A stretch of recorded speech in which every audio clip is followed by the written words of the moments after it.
Cincinnati, and I go to the University of Tennessee, Knoxville. I'm a pre-med major there, and I think I'm going to stick with it.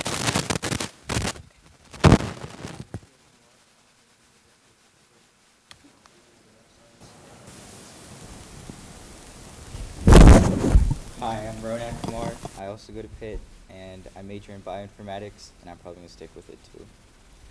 Hi, I'm Univi Mata. I go to Kutztown, and my major is social work, and I think I'm going to stay with it. Also, if you're involved in anything, if you got involved in the first semester, let us know that as well. Hi, I'm Ellie. I go to Clemson University, and I'm undecided, but probably science. And I'm in Gamma Phi Beta, and I'm in Sailing Club. Yeah, Sailing Club. Think about adding that here next year. Yeah, it's pretty fun. Ours is really loud. my name is Walker Mack. I go to Belmont University, which is in Nashville, Tennessee. I'm majoring in music business with a production emphasis, and I think I'm going to stay with it. My name is Jessica Riker, and I go to Bloomsburg University. My major is English Creative Writing and French minor. I might change it to secondary ed, and I'm in the honors program. My name is Leah Hahn. I go to Drexel University, and I'm a nursing major, and I think I'm going to stay with it. Hi, my name is Elizabeth Bell. I go to Penn State University, and I'm a nursing major. I'm also involved in water polo and thon. I'm Anderson Deutschman. I go to Villanova University, and I'm majoring in civil engineering. Yeah, I'm going to stick with that major. Hi, everyone. My name's Abby. I go to Wellesley College, which is right outside of Boston, Massachusetts. I'm majoring in math right now. I'm thinking about changing it to computer science, possibly French as well. And I'm involved in an a cappella group and RoboGals, which is where we go teach girls robotics, like 2nd to 4th grade. Hi, I'm Rachel Owens. I go to Penn State, and my major is computer science. And I think I'm going to stick with it, and I'm also on a thon committee there. Hi, I'm Sophia Raffley. I go to the University of Michigan. I'm undecided, and I joined Delta Gamma. I go to the University of Delaware. I'm double majoring in accounting and Spanish, and I play club volleyball. My name is Miranda Kenny. I go to Temple University. I'm undecided, and I'm involved in club rugby. Rugby. Great. Okay, just to kind of kick off the next phase of this, the way this will work is I'll ask some questions, and then we'll just throw it out to our college students, and then whoever would like to answer it. That'd be great. We appreciate when students add on or give counter perspectives just to try to help encapsulate all the different thoughts and feelings for what the freshman year may be like. So, are all of you freshmen? Anyone here not a freshman? So we're dealing with all students who just finished up their first semester in college, culminating with most likely final exams. So why don't we start first? Did you feel that you were prepared for the college experience, academically, socially, emotionally? And if you were not, can you maybe talk a little bit about things maybe you could have done in high school that may have prepared you better to tackle that first year of freshman year of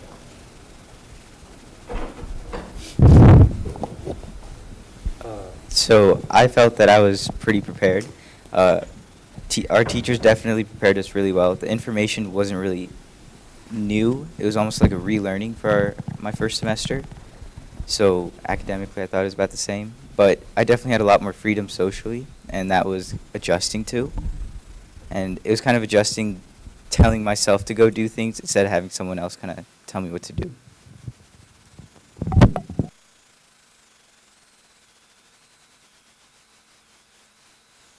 Like, you're pretty prepared academically and stuff. The rest is just like socially, and like depending on where you go, how far it is and stuff, that can be a bit of an adjustment. But if you give it time, like, it'll work out. So I think like Wilson prepares you pretty well for the college experience.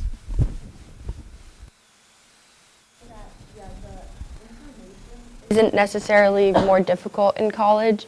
It's just getting yourself to handle that workload and just not procrastinating. And I think that, yes, academically, like, they prepare you for like what's mentally coming in terms of like information and content, but you definitely have like that, you have to pace yourself and get your work done on your own, which is difficult because a lot of assignments aren't just going to have like due dates that are like right then and there. Like a lot of teachers, well, professors in the syllabus will just have your test dates, and like you kind of just have to know like when you're going to have things, which is a lot of like, I mean, it's a lot of making yourself have your own goals and your own like schedule, because you're not going to have people around you that have the exact same tests and the exact same classes as you. So you kind of have to be a little bit more independent in taking on your own like responsibilities. Adding on to that, I wasn't accustomed to having a syllabus. I don't know if most Wilson High School teachers do that, but I never had a syllabus that was strictly followed. But I think it depends on the school you go to. But at Wellesley, there's, where I go to school, there's syllabuses and teachers follow them strictly. So I think that was getting an adjustment, obviously. That was an adjustment, but like Andy said, as long as you learn time management, it's really not bad. I treat school kind of like a 9-to-5 job, so I will like put my phone away and try to get schoolwork done from 9 to 5. Sometimes it'll go past that because of extracurriculars or classes, or if you have a class earlier in the day. But I think that's probably the best piece of advice I have regarding like time management and just the transition.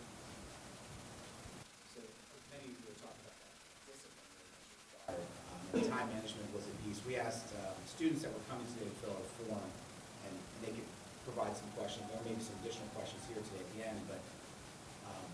But what do you think we could do as a school, or maybe the teachers here could do better?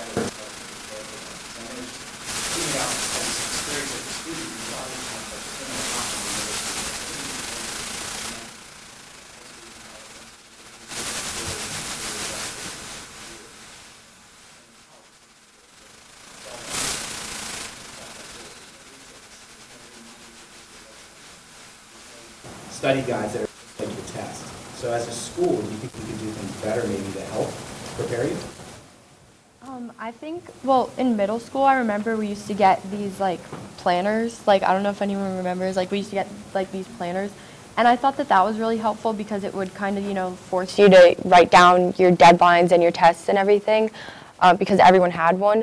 So I think maybe if there was something like that in high school where you'd kind of be, you know, motivated to, you know, not procrastinate, I think that that would be helpful.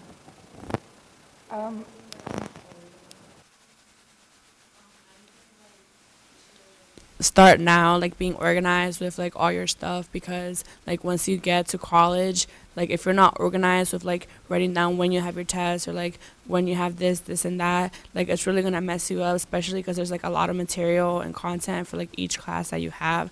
So as long as you're like motivated to like know when everything's due and what you have to do, then like start doing that now so you get into the habit of that when you get into college.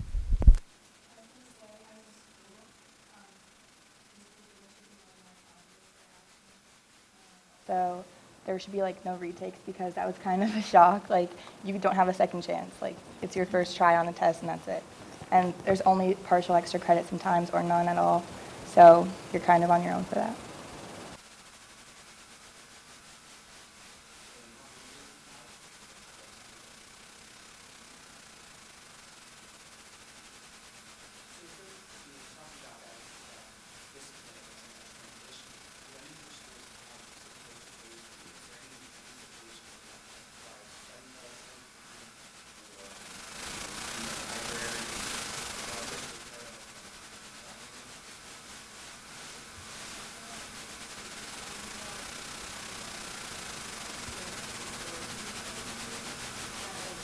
In like Math 140 or 141, they have a specific like small study group for you that you can like go to once a week, so that you have that like group time and you can ask questions.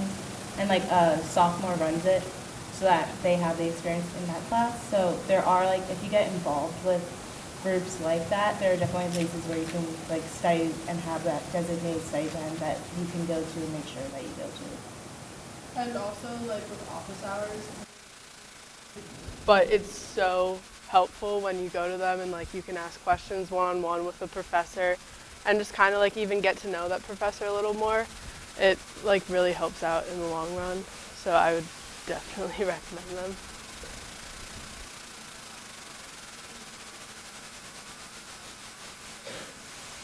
There's like a math learning center, like a writing center, and I think there's even like a public speaking center. So if you're having trouble, I definitely like recommend reaching out and, you know, taking advantage of your resources, because I mean, I would go to the writing center for a lot of my papers, and just it's nice to have someone just read over it. So I definitely would say, like, at the college that you choose, I would definitely try to, you know, look up what resources they have and take advantage of them, because it will definitely help you in the long run. And there's always going to be someone there that like understands like what you don't like understand. Like, so like reaching out to a friend, or even just like asking like someone else's professor. Like, a lot of people like genuinely want to help you in college, and your professors are really, I mean, at least at Villanova, they really care about you and they want you to succeed. So like, just don't be afraid to reach out and get help, because everyone will want to help you. Well, in college, it's on you to find them. Like, there might be some emails you get from the administration that say like, oh, if you need help with the writing center, this is where it is. But it's on you to go there. No one's going to make you or force you to find the resources or go get help for yourself. And that was really a big difference. But definitely, if you need help, you have to reach out yourself. No one's going to make you go to the writing center or to the counseling center if you need help with something.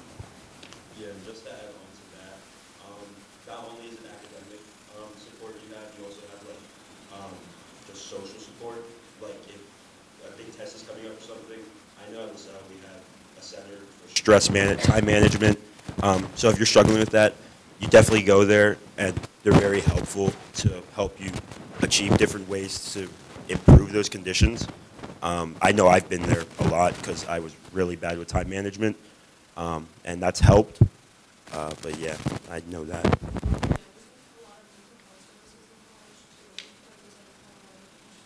Each school, I know Clemson does, and like you have to go to this stupid program, and like all freshmen have to go, and like you have to like learn about all this stuff. But it's like, it's good that they have it, and like each college will have something for that. So if you're ever stressed or anything, or like college is a harder transition, like they have stuff set up to help you. And going off of what Ellie and John were saying, like counseling services don't go away just because you're at college. You just have to actually go to them and like make yourself accountable. Like, I don't know how it is at y'all's colleges, but we have academic coaches, and they recommend that freshmen go to them during their first semester, and basically what they can do for you is, if you're struggling with stress, they can help you with that. But a lot of people just go to help them, or to have them like help you set up a schedule. So what you do is you bring your planner and you bring your schedule, and you say, okay, this is what I'm dealing with this semester. I'm kind of stressed. Can you help me figure out a schedule, because this is all new for me? And they'll sit down with you and kind of come up with an algorithm to help you be successful, whether it be adding in your study sessions or helping you balance study versus social time. And I found that was very helpful for me, because sometimes you can get lost in that balance. So but you do have to go take advantage of those resources that they offer, because they are there. You just have to go find them.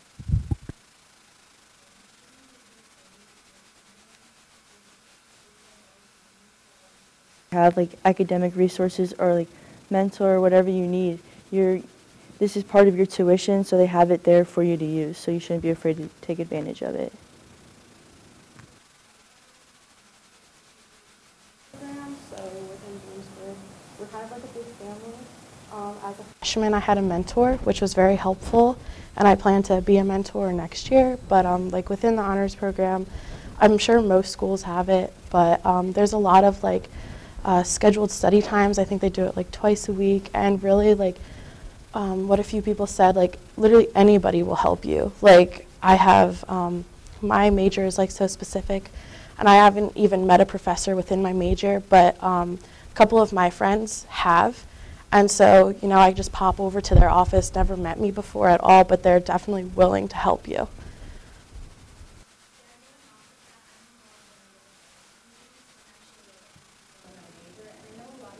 For that, but they're often overlooked. So I'm actually rooming with a bunch of people who are also pre-med, and honestly I wasn't sure if I wanted to do it because I didn't know if the environment would be extremely stressful, but honestly it's been a blessing, because I could go 2 doors down and you know, talk to the person that's in my chem class about chem because, you know, it might be really hard. Or, you know, we're all kind of taking similar classes. You know, we're not specific to our majors yet, but they do try to lump, you know, certain majors together. You know, so you don't have that tight-knit feeling like you do in high school, but you have a similar kind of like, you know, the people who are in your same pathway. So you might not have the same professor, but they're still doing the same type of problems that you're doing. So if you're struggling, you know, you have that resource there too. Like, you know, people kind of overlook going to their friends, but you can do that. You know, they are there too, and they probably understand it. Just, you know, somebody will. If you don't understand physics, you know, the person next to you might, and you might understand chem and they don't. So you can help each other, lean on each other because you're all going through the same thing. Other students a lot. So like we're really encouraged to like talk to upperclassmen and like learn what they have gone through and how they experience their classes. And like I live with two other nursing majors and then 2 pre-med majors. So we're all like taking relative classes that we all understand. So like we help each other out a lot, like communicating with what's happening in our class compared to what's happening in their class. And like it helps because again, like we're all going through the same thing and like one person may understand one thing and you may understand another. So like talking to other people, even upperclassmen, like helps a lot because they've been through it already and like your classmates are going through it too, so they can help you too. All basically going through the same thing. Like, so don't think that you're like different from other people or like that your problems, like your, for example, finals.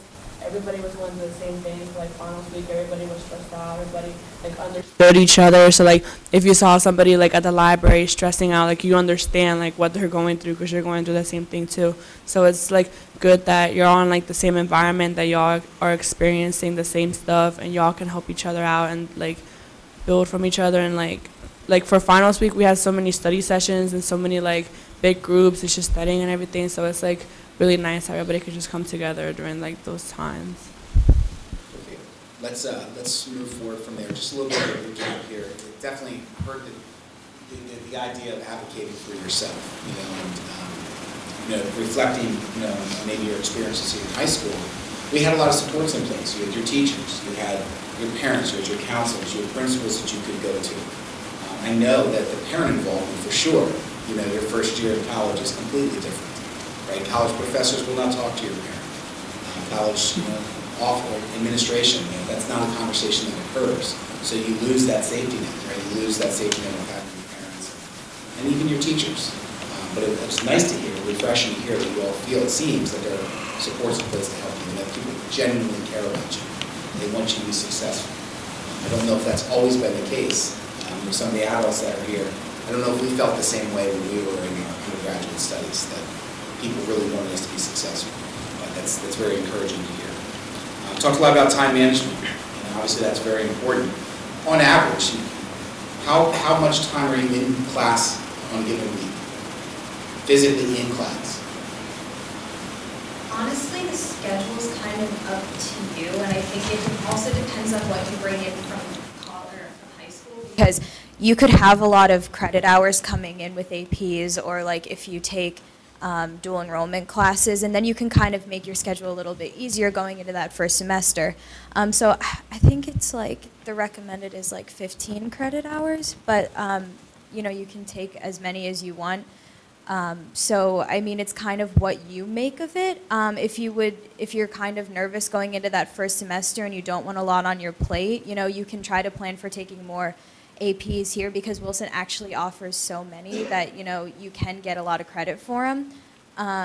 So then you can go in, you know, taking like that 15 or maybe even 14 and still count as a full-time student. So that way you can kind of space out your hours and have more time to kind of acclimate yourself to campus.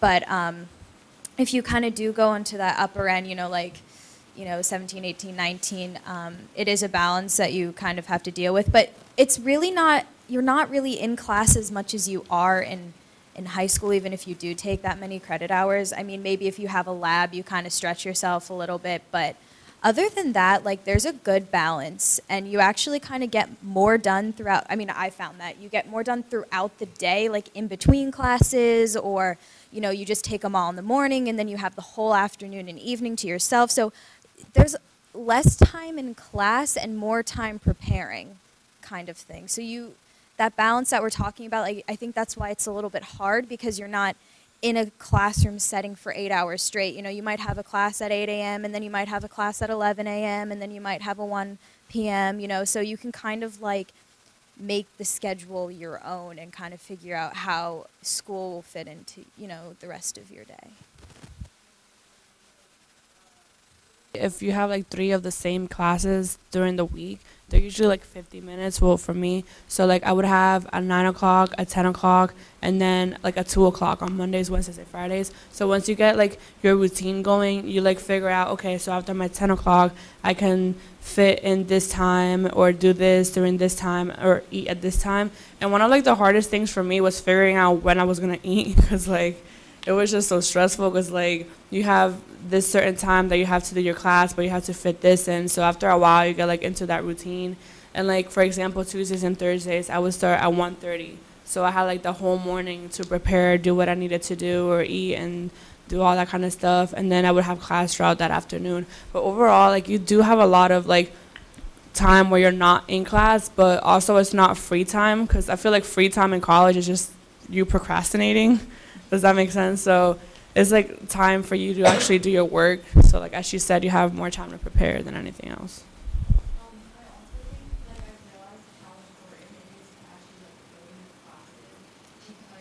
When you're like going to your classes, it's not just like downtime. Like I know some classes like at Wilson would just be like, I don't know, like teachers would just give you like time to work on a paper, or just like time to like kind of just like review over your notes or something. But in college, like every single class, you're going to be doing something, you're going to be learning something new, and it's really crucial to not like miss any classes.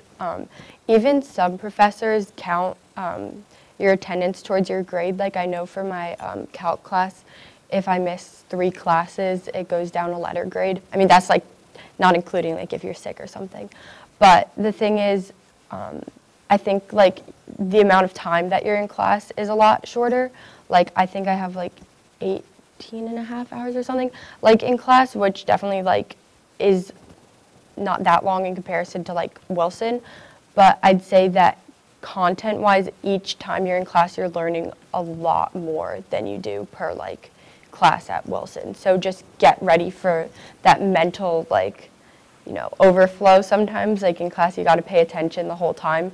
In college, and you've just got to like sit through it, get your notes down, and like that's basically what I'm trying to say. Is even though the classes like are not that long, there's a lot of information. There's not a lot of downtime while you're in class. You probably do like double or triple like the amount of like review and homework and studying and stuff for like each time you go to class. So like it's just like a lot more workload outside of the classroom than like high school, but you're not in the classroom as much, so that kind of balances out.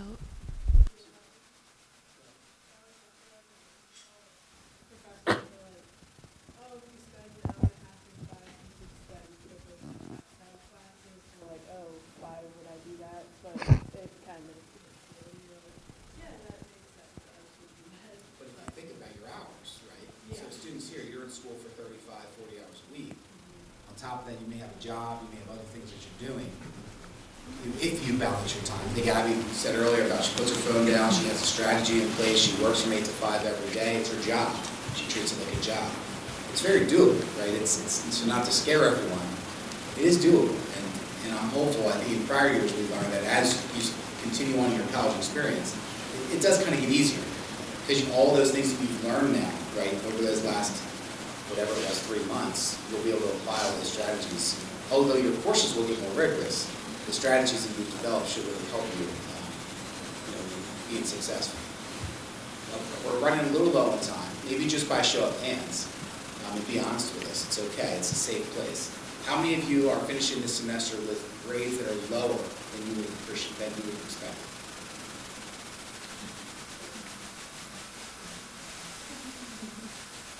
Anyone have the opposite, where you achieve higher than you anticipated? That'd be interesting, just for the young people that are under tech, how does that happen? There's a lot of research about that.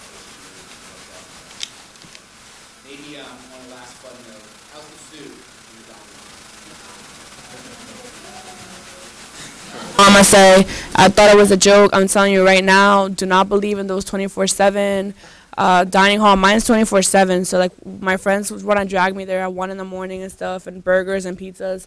Do not do it. Go to the gym. I'm telling you, it's real.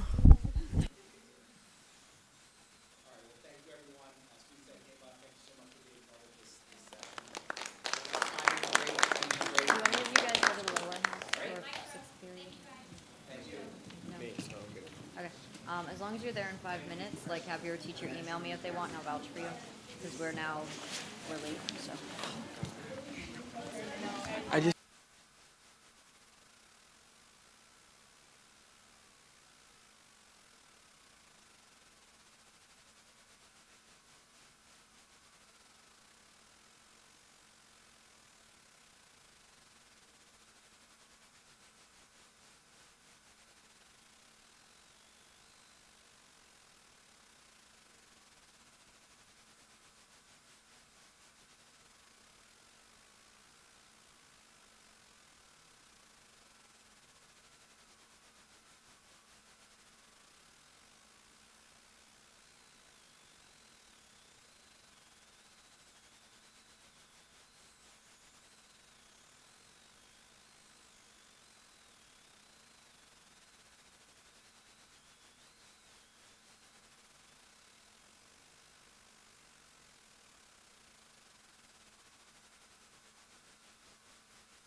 terms of academic, social, and any emotional things, you know, some of you are really far away.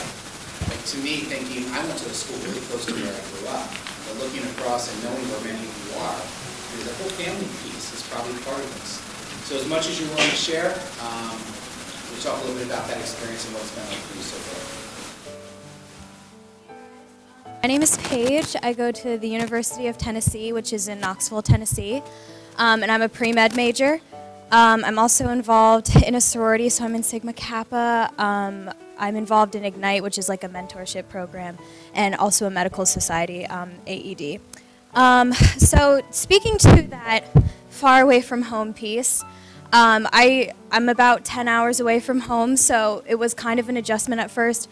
Gonna be honest with y'all, I cried like every night for the first week, just because it was like far away. But honestly, like once I got acclimated to campus, it has been amazing, and I'm so glad that I went as far away as I did, just because like, I don't know, like you just kind of get to be your own person and kind of develop your own pathway, like kind of, you know, on your own. And like I know that sounds really scary, but once you get comfortable with it and comfortable with yourself, like it has been such a blast. And I had a very successful first semester, and like I wasn't expecting that being so far away, but it honestly was one of the best decisions I made. So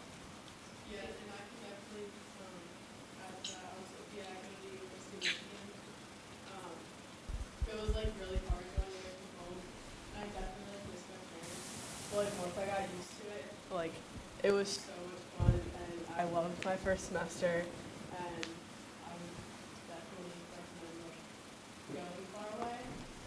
It definitely gives you like a different perspective just on life and everything. But it was hard at the beginning, and definitely cried a lot. But my mom came out, and it was the time.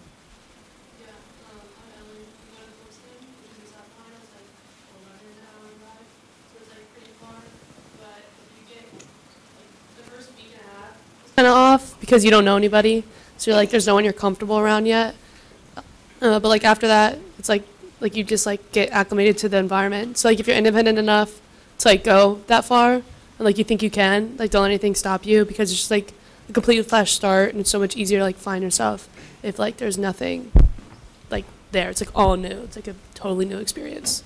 yeah, and being that far, like you kind of find yourself taking all the opportunities that you can, because I know for me, like I joined a sorority, and like originally I didn't think that was something that I wanted to do, but leading up to the week of recruitment, I just felt like if I was going to go so far away from home, I better find something that I can really throw myself into and kind of have an anchor, you know, so far away from home. And it's been great, and they really kind of like encourage me to just get involved all over campus. And once you do that, like you're set. Like you kind of think, oh, I'm a freshman, like I don't really know if I can get involved, but please take advantage of all the opportunities your first semester, because it honestly kind of helps distract you, and then you kind of get on a roll, and like you really just kind of feel at home, even 10 hours, 11 hours away from home.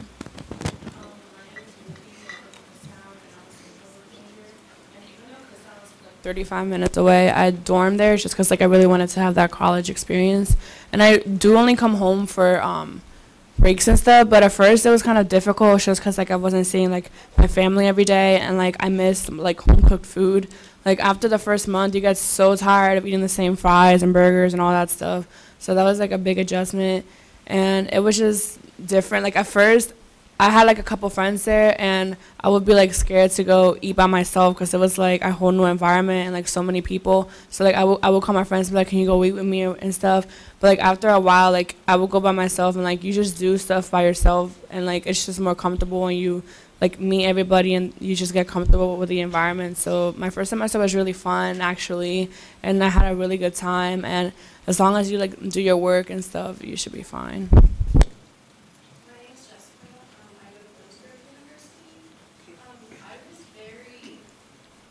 Confident in myself going into college. I wanted to be out of high school. I just wanted to be on my own and be independent. And I got to college, and it wasn't exactly what I expected. I knew I'd have independence, but I needed to be more open to change.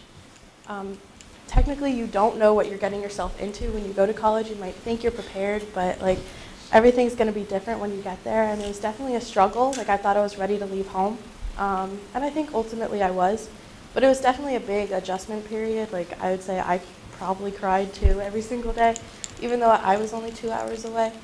But like looking back, like I definitely grew a lot in my first semester at school, and it definitely was like a very good experience, and I'm excited to like continue at Bloomsburg.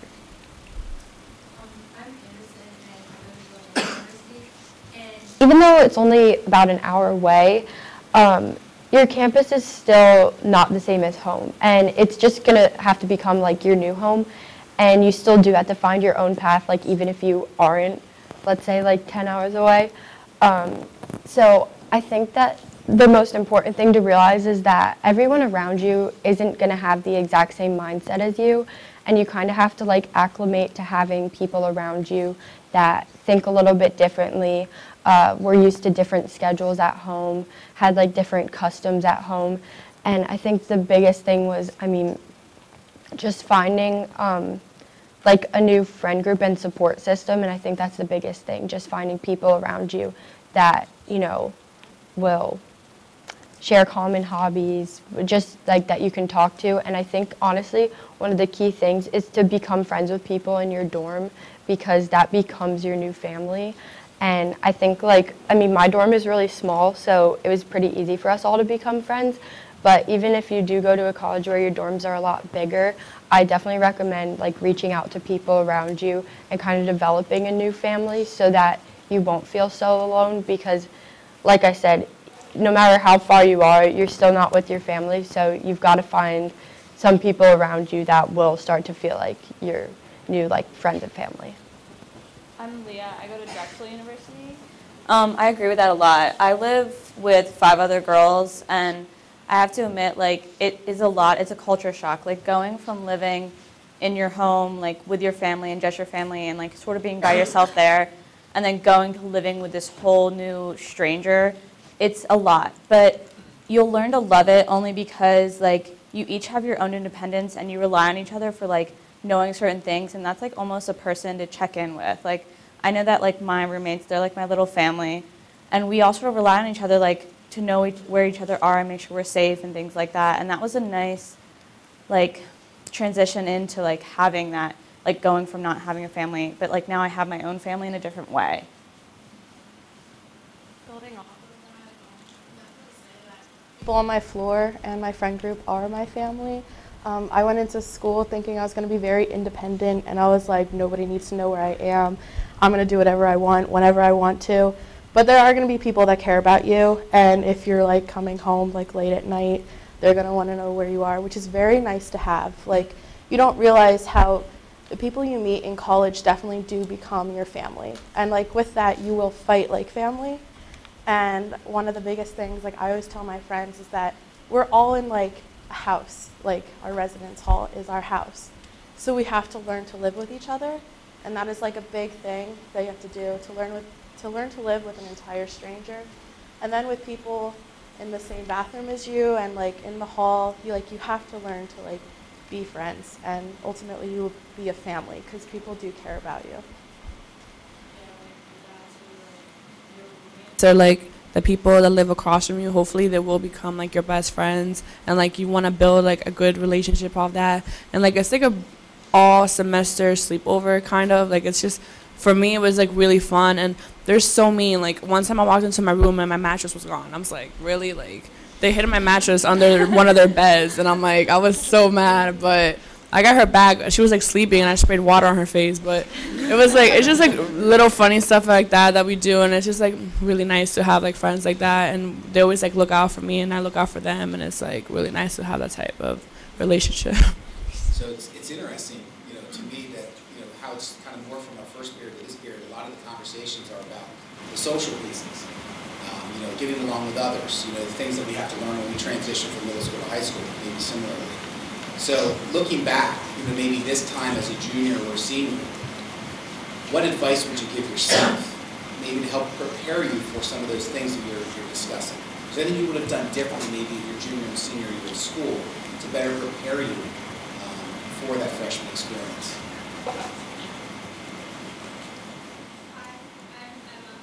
University of Delaware. I'm an accounting and Spanish double major. For me, my advice to myself would be more outgoing, because I really wasn't the type of person to start a conversation with someone in high school. It really took a lot for me to just walk up to someone and say hi. But in college, you have to get into the mindset, you have to reach out to someone, because you're all in the same boat. You're all going to be freshmen at some point. Everyone's looking to make friends. Everyone's looking to get involved. And if you initiate the first conversation, I guarantee you someone will respond. They will start talking to you, and you will make connections that will lead to friendships that will last all the years of school.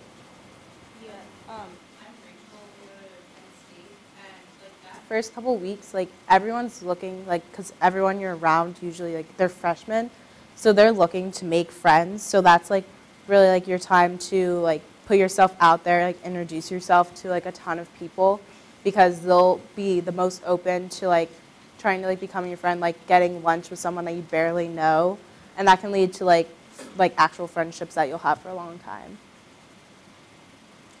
My name is Alyssa. I go to Kansas as well. I'm a nursing major.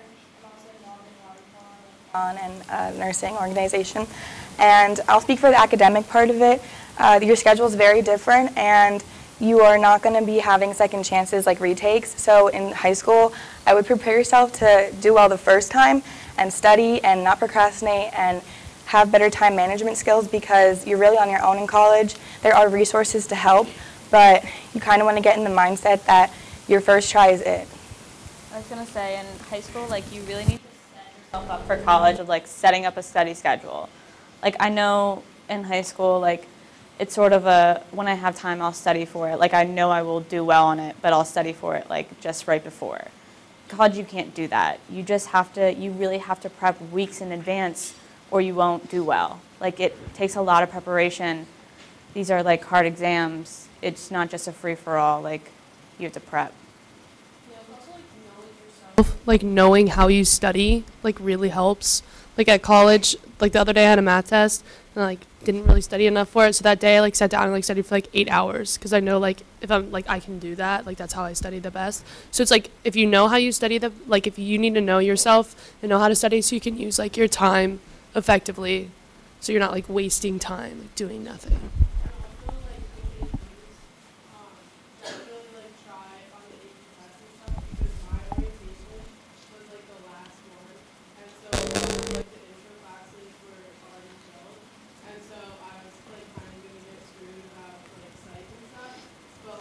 Luckily, I had credits so I could get out of like the intro stuff, and I could move on, and those classes were still open, so it like really helped a lot, and I would recommend taking them, not only because like it looks good, but because it can help you get credits and hopefully money too.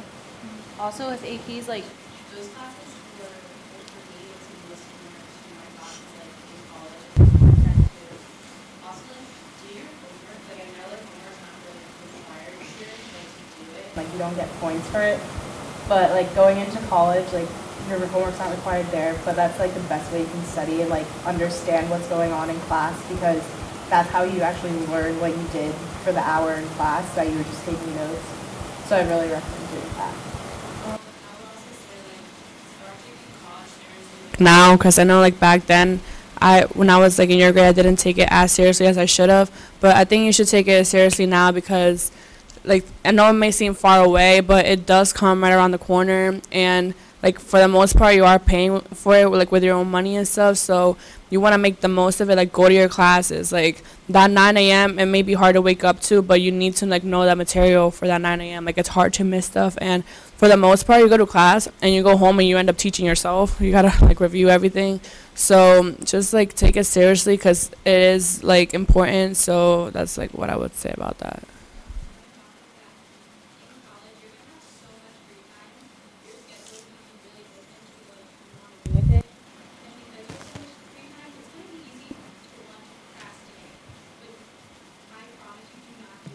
Not a good idea. Sit down, study, put your phone away, which might be hard, but if you put your phone away and you study, you can have the night, you can have the weekend to do whatever you want with your friends, get involved in extracurricular activities, but with the free time, you really have to focus on time management and study skills, because I can say I fall victim to procrastination, and it's not good. I promise. Just What did you say about the phone again? put your phone away when you're studying. Put it away so you're not distracted. It's going to be hard. Trust me, I know. But if you put it away, you'll be able to focus that much better on what you're trying to learn, and it really will help you in the long run. I think too, just hearing everyone talk earlier, and even as we were walking up, when you get into college, and we talked about this last time a little bit more, but your support network is going to be very different. Your teachers now, and I'm looking at some of them out there, they're going to come over to you and they're going to say, Peter, Cole, put your phone away. I'm sure, I'm guessing, that the college professor may not have that same approach, or maybe he or she won't care. If you want to use your phone and you want to be on Snapchat or Instagram for 4 hours, so be it. So just know that, right, that's going to change as you move up through that transition, and you're now paying for it, which is a big difference. Also with a phone, like I had a professor that if he caught you on your phone, you get kicked out of class. Wow.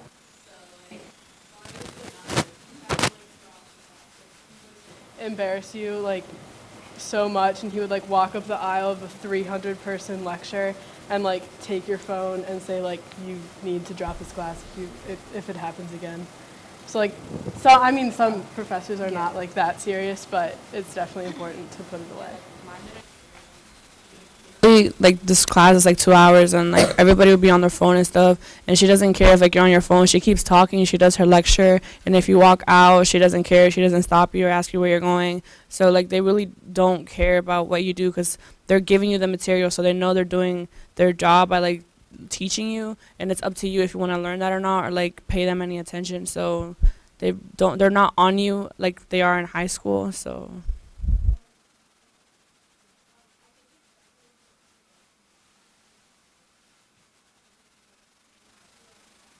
a really important thing that I did was I definitely got really close to a lot of my teachers, and I think that the same applies in college. You should try to reach out and get close to your professors, go to their office hours, which is like basically where you can go in and have like a one-on-one discussion with them. I think it's really, really important, because if you care about the class, they will care about you. And I think that when you get that, care in return, it's going to help you do a lot better, and it's going to help you set these goals in the class, because you don't only want to do well for yourself, but you also want to do well for your professor, kind of, because they want you to do well, and you want to like have them see you do well, and it's going to make both of you really proud. And I think that it all comes with setting goals for yourself, because one of my goals was to make connections with my professors, and I really think I benefited from that, because I was a little bit worried to go into my Calc 3 class, because that's difficult. And so my professor, I definitely reached out. I went to office hours, and I worked really hard in that class, and I think that personal connection was really what helped me out. And I think a lot of colleges, the professors will definitely be willing to make those connections with you. I agree.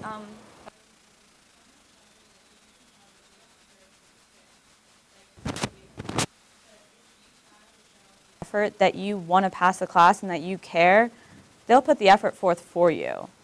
Like if you go to office hours, like she said, the effort will count, and she'll notice you in class, and she'll talk, like the professors will talk to you, and that connection is really important, because that makes you want to come to class more, because you want to show up and you want to have them see you.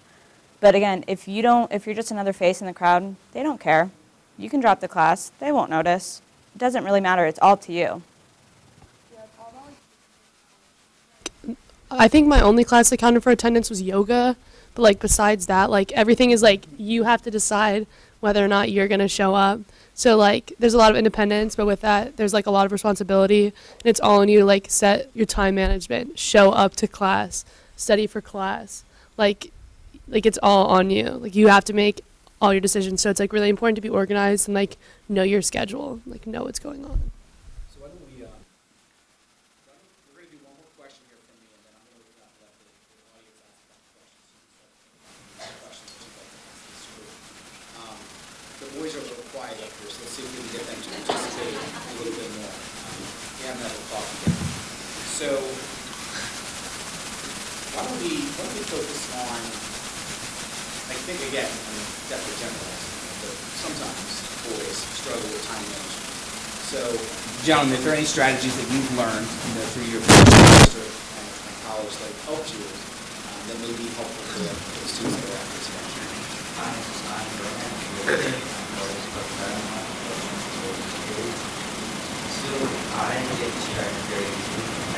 hour of hard work before I just stopped doing whatever I'm doing. So what I learned was I did not spend time in my room. I like to move place to place. So my favorite place to actually go was a botanical garden that we got free admission to as a student. And I would sit there in the cafe with a bunch of grandparents, and they brought their 2-year-old grandchildren there. And then there was me in the cafe doing my work. And when I got bored after my hour, I'd get up and I'd tour the botanical garden. And I spent like 30 minutes doing that. And I'd sit back down and I'd do stuff. So I just found ways to stay away from my room because it helped me create a de-stress environment. So anytime that I was in my room, I didn't feel stressed at night. I wasn't worried. It was just a place for me to relax almost more than doing other stuff. I go to Pitt as well, majoring in neuroscience, and adding on to that, it's important to like not stay in your room all the time because you have so much time on your hands that you tend to procrastinate. So yeah, it's important to like get up, go to the library, take a break, or go or find a new place to study. Just to add on for the I go to LaSalle University. I'm a political science major. I play club soccer there. I'm in student government and college Republicans. But yeah, adding on to what they said, I'm not going to lie, my first month there, my time management that I had from high school, which was not good, carried on until I got a B- on my first paper. And then I got basically hit in the face like, you have to work hard. Because I was a huge procrastinator. And I would go to the library from like 2:30 or like right after class until like 6 and just do my work. Because it's really important to get that all the way because once you're done, it's a sigh of relief and you can go back to your room like I would do and just hang out. So I definitely recommend getting your work done.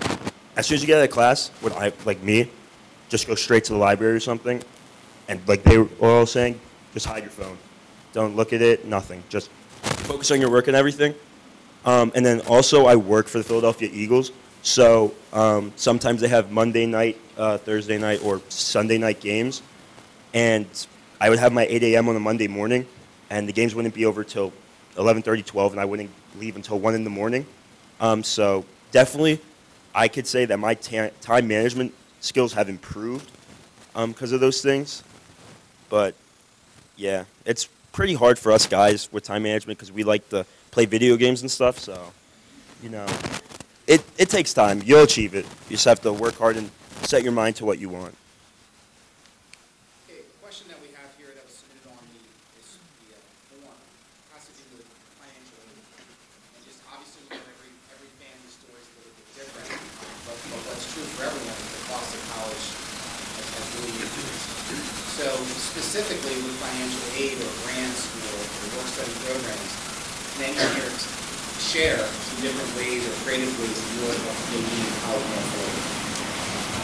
I think that, like, because Penn State does, they're not really kind of like infamous for not giving people money. Like, they don't really give a lot of scholarships themselves. So what I did is, like, I applied for, like, outside scholarships. So, like, every time, like, I saw, like, online, like, oh, like, just submit this form and, like, be in a raffle for a scholarship, like, I would fill it out. And, like, I'd do, like, the essay ones, too. So that way you can just, like, always have your name out there. And, like, because, like, little, like, $500 scholarships, they can add up. And, like, if you get a lot of those, then those can add up and you can, like, help towards your tuition. So that's what I do. And I also work. Books are like expensive, and like I know for Kutztown, if you get scholarships, they check up if you go to class or not. So the teacher some keep track of the attendance, and if you don't attend class, some of your scholarships can be like taken away. So that's why it's also important to go, and just like having good grades in high school helps because it gives you more chance to have scholarships or grants and stuff like that. So that's one thing I wish like I could go back and like improve more on, because it gives you more opportunities for scholarships. So Massachusetts, which is right outside of Boston, Massachusetts. And I'm studying mathematics, computer science, possibly French, one of those three. And with financial aid, I know a lot of people have federal work study, so I definitely recommend filling out that FAFSA if you're a senior and you're applying. Get that in as soon as you can. Juniors, make sure you get it in as soon as you can because it is kind of rolling, so the earlier you get it in, the higher chance it is that you'll get money. A lot of schools have a My Tuition calculator, so if you're looking at a school, you can plug in some financial information that you know about yourself. It'll give you a pretty accurate estimate of what your tuition costs would be. And then finally, the work study thing. It's really great. I'm involved in an org called RoboGals, which is where we go to elementary schools and we teach girls from 2nd to 4th grade about robotics. So I know people get paid just for volunteering. So there's definitely ways to make it work in college. A lot of my friends will work at the library or the art library or just somewhere around campus, and that's a really great job to have because you're literally getting paid to sit there and watch people come in and out of the door and do your homework. So there's definitely ways to make it work.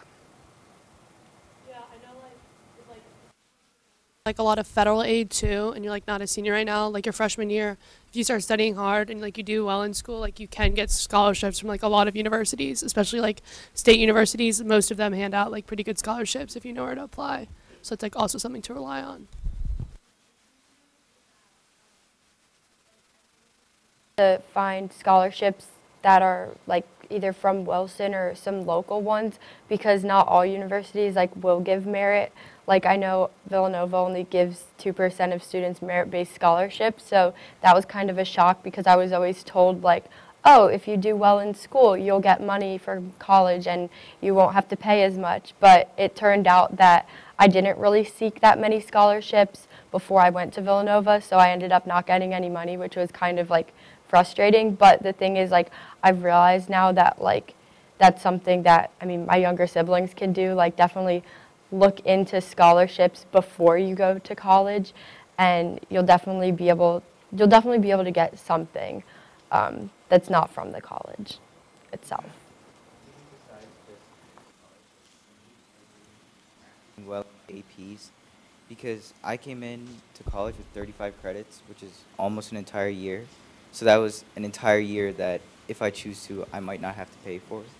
So that also kind of helps. Kind of just knowing, kind of reducing the number of classes you'd have to take. All right, well, very good, thank you. At this time, we're going to open the floor up. There is a microphone in the center there for any of our students that would like to ask a question to our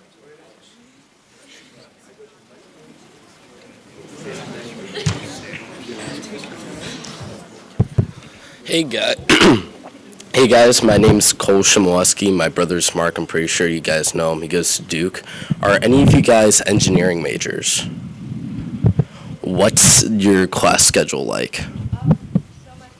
Right now, in terms of like hours, I have 18.5 credit hours, and I have one engineering class this semester, which is just kind of like an introduction to engineering. I'm in civil engineering, but everyone that is in engineering, like at least at Villanova, just takes the same general introduction, and then you get to pick like a mini project. So you kind of start to branch out and find, you know, your own path within engineering.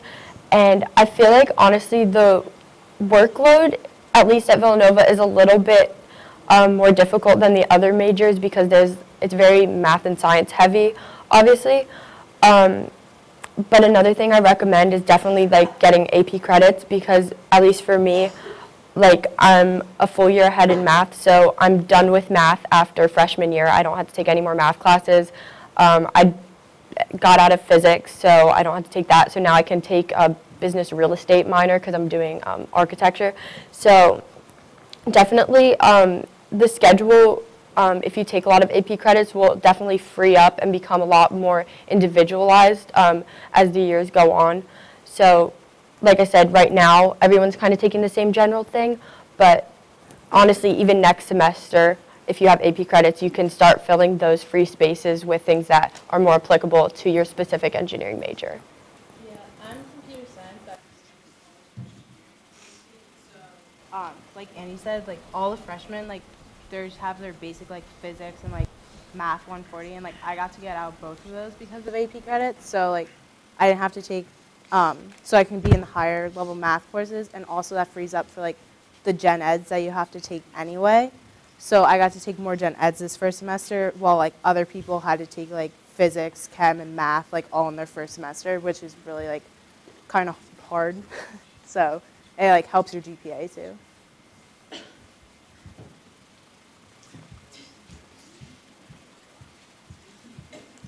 Hello, I'm Riley. I'm looking into going into science, specifically biochemistry, and I heard about certain like programs you can do in high school, such as like what's it called? Not. I should have thought this before I came up. When you go up to somebody and like you volunteer it in a way like you like a student teacher basically. What's it called? Internship? Internship, yes. I heard about stuff like that and how it can like relate to college, and also how sometimes if you internship for a company in high school, that sometimes they'll actually give you like a scholarship type thing in college. Is that something that any of you guys have done? But it actually did help a lot, because a lot of the people that are in nursing, there's only 140 kids about. They all like had previous experience at hospitals or something, and I think that added on to my resume to be able to get in easier. I think it was definitely a good experience too, because you have knowledge going into it, so you understand like some of the terms or the like whatever else you're going to be using in your major, so you understand it before and you have kind of a head start on some of the other kids. So I definitely would recommend an internship. Thank you.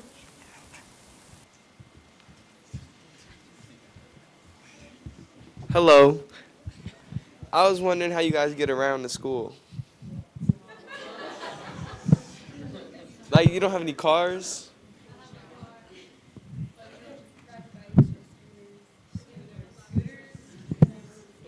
Skateboards are deathly. Like, do you have birds? Walk. I walk a lot. You have to plan like 15 minutes ahead, like to leave early to get to your class. Is it like far? Yeah, some of my classes were like 25-minute walks. 25 minutes? Yeah, like I have My campus is very small, and I could literally roll in about like 5 minutes before class and like just run there like in my pajamas.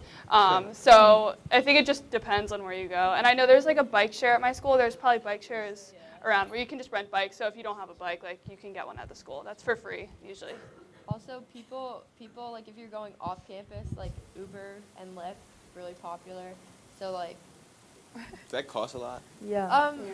It depends. I mean, like usually for me, I'm only going like I don't know, like 5-10 minutes off campus, so it's like $5. So like not too bad, but definitely, yeah, that becomes really popular in college.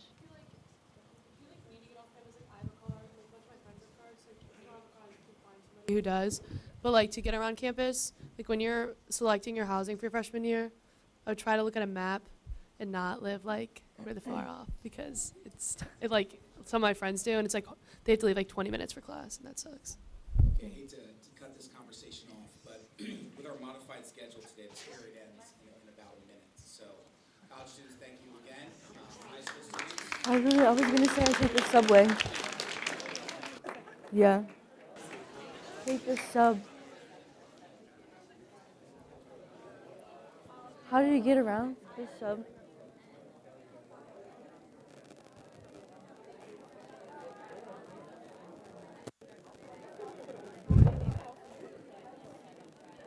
Hey. How do you get around campus? Walk. Yeah, that was bad.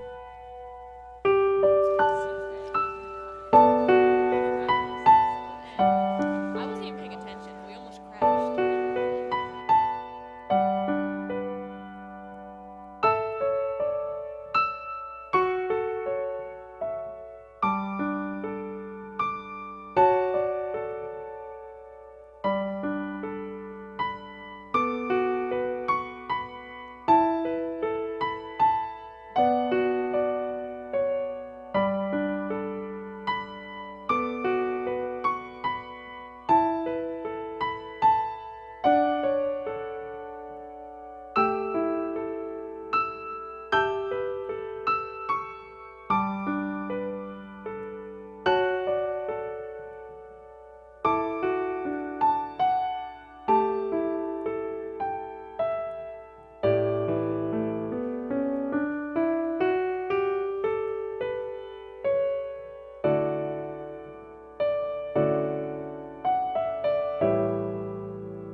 science, and then some of the things I'm involved with.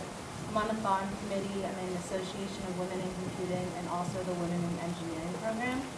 So like when I was like deciding on the college, like I kind of always wanted to go Penn State, but I did look at other ones. I wanted like a big school like with like sports that I can go to like all the seasons. So, and then also like what kind of made me choose Penn State in the end is like that like if you're going into like a specific major that might be like harder, like kind of look for those programs where they can kind of assist you with that.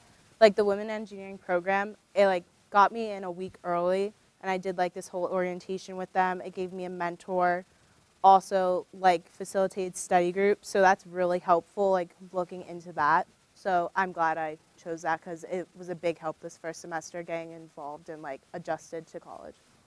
I'm Anderson.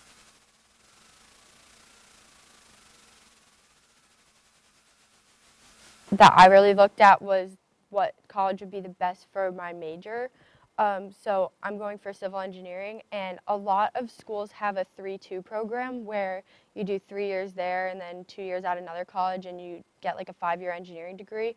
So I wanted a school that I could do all 4 years and get a degree and stay at the same school all 4 years. So that's something I definitely looked for, and that's how I like eliminated a lot of my other options.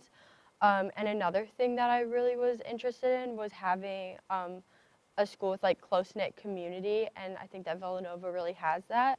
So it's really important to look into things like that you wouldn't normally like see in a typical, I guess, like college review thing. So I had the book, the Princeton Review, and it tells you a lot about the campus life. It tells you a lot about the social scene.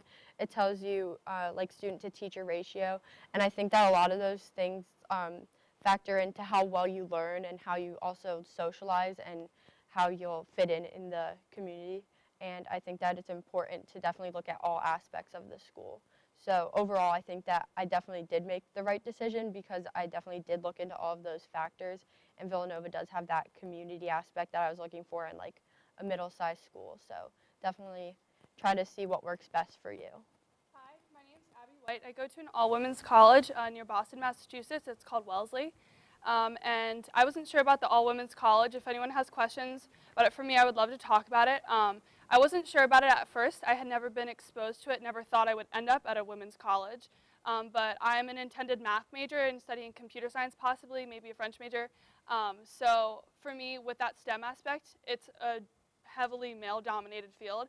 So I didn't want to be in a class, and I didn't really want to have like only 2 other girls in my math class. So going to an all-women's college really helped me with that because then I could be surrounded by a support system.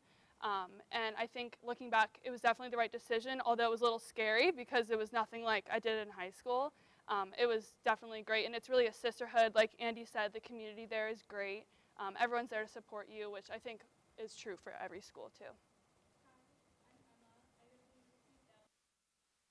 I'm an accounting and Spanish double major, and I'm involved with club volleyball and a puppy raising club on campus. But for me, I really went down to the wire with my decision. I was deciding between Pitt and Delaware, and I decided to go visit Delaware again. And the minute I stepped on campus, I knew that was where I wanted to be. I got that feeling that this is where I wanted to spend the next 4 years of my life. And it may sound like it may not happen to you, but for me, it was really the feeling I got being on campus and a distance thing, because it isn't too far from home, but it's not close enough that I can come home every weekend. So that was really a big aspect, is the feeling I got while on campus. I felt really comfortable there. I go to Temple University. I'm undecided, so when I was looking, I wasn't really looking for a major, just looking for something that offered a lot. But I was really looking for a diversity on campus. That was like my biggest thing, and I really found that at Temple, and I really liked being in the city setting, so I enjoy, I think I made the right decision.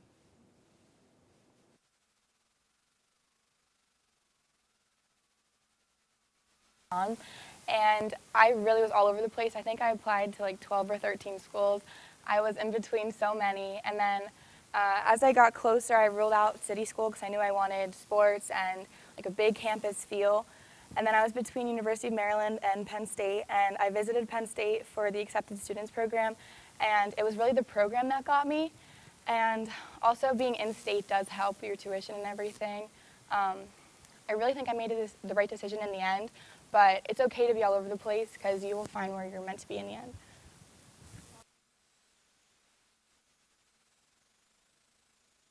Kind of have like a weird story where I was like going to Pitt and then I got into Michigan in like June. So like I was kind of set on going to Pitt and that like I had my roommate, I started picking my classes and then like my entire world flipped and I got into like my dream school and everything. But I definitely like really enjoy my decision and it's really funny because like my dad asked me these questions like, do you like where you ended up? And like I would not trade it for the world. Like it was one of the best decisions I've ever made and like I'm really far away from home, but it's been so nice and like everybody's so helpful and so that definitely like helped with my decision. But also academics and like sports and everything. So yeah. An English creative writing major and a French minor. My story was also all over the place. I was very determined I was going to go to one school and I was going to get a master's degree in 5 years in a specific major, and then I got waitlisted by my #1 school. So that was kind of like, I had to turn my world upside down and I realized like what I really wanted to do, and ultimately I want to be a comedian, but you don't go to college to be a comedian. So I looked at like the schools I was accepted to. Bloomsburg was actually like the first school I ever visited, the first school I was accepted to, but it was last on my list. It was definitely my safety school. But looking at all the schools I was accepted to, I realized that Bloomsburg had like the most opportunities for me. And so English creative writing, within that, like I can learn the skills to become a comedian, which you don't really go to school to do. But I found that I definitely have a lot of opportunities at Bloomsburg, and that was the biggest thing. Even if you aren't undecided, knowing that you have like at Bloomsburg we have 64 majors and like 124 minors. So like those are all opportunities that you can explore. And that was like one of the biggest things that I considered when picking my school.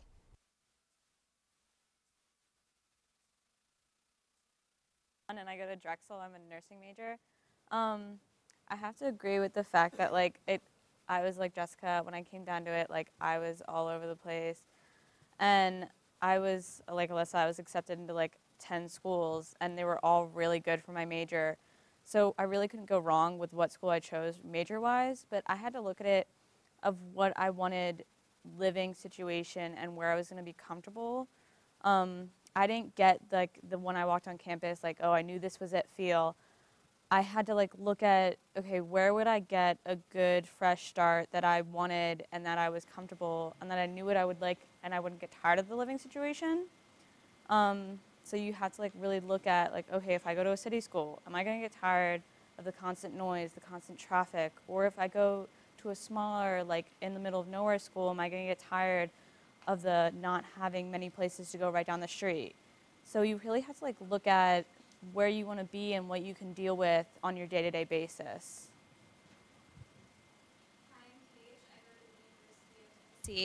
And what kind of helped me with that decision was kind of figuring out what was most important to me when I was touring schools.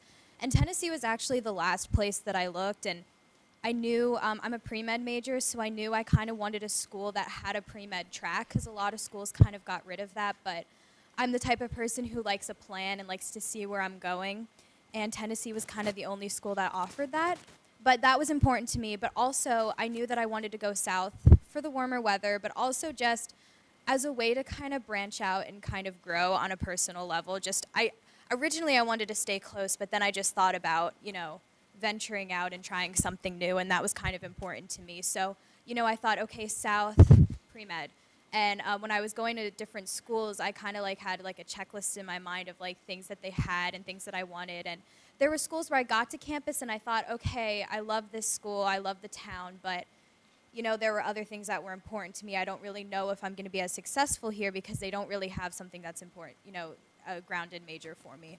And then when I got to Tennessee, everything kind of clicked. They talk about that cliche feeling, and I kind of got it there. But, that doesn't happen for everyone. So I think you just kind of, don't settle if you don't have, kind of keep looking until you get to that point where you're like, okay, I can feel at home here, and I know it's going to be successful for me for my major or, you know, at least long term. And if you're undecided, just, you know, find somewhere that you're comfortable and that you can make connections, because especially for somebody like me going so far away from home and making that choice to kind of venture out on my own, like it was important for me to go somewhere that had a really homey vibe, and I felt that at Tennessee. So that was kind of really the turning point.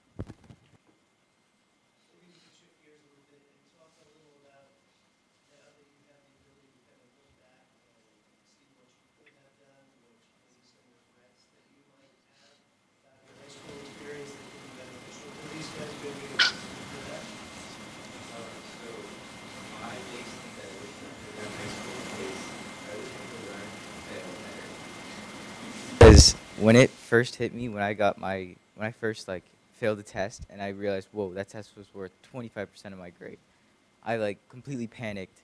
I was like, oh no, I've ruined it completely. But then I kind of learned that no matter what happens, it's going to be fine. There's always ways to recover. And your professors actually do want you to succeed if you're willing to go and ask them for it and ask for how to do better. You can always fix it later on. So it was just important for me to realize that it's not over if I do something wrong. I just have to keep moving forward like the Robinsons.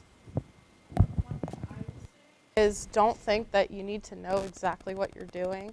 Like I said, like I was determined I was going to do one thing, and then now my life is just completely different than it was a year ago. But I'm better now where I am.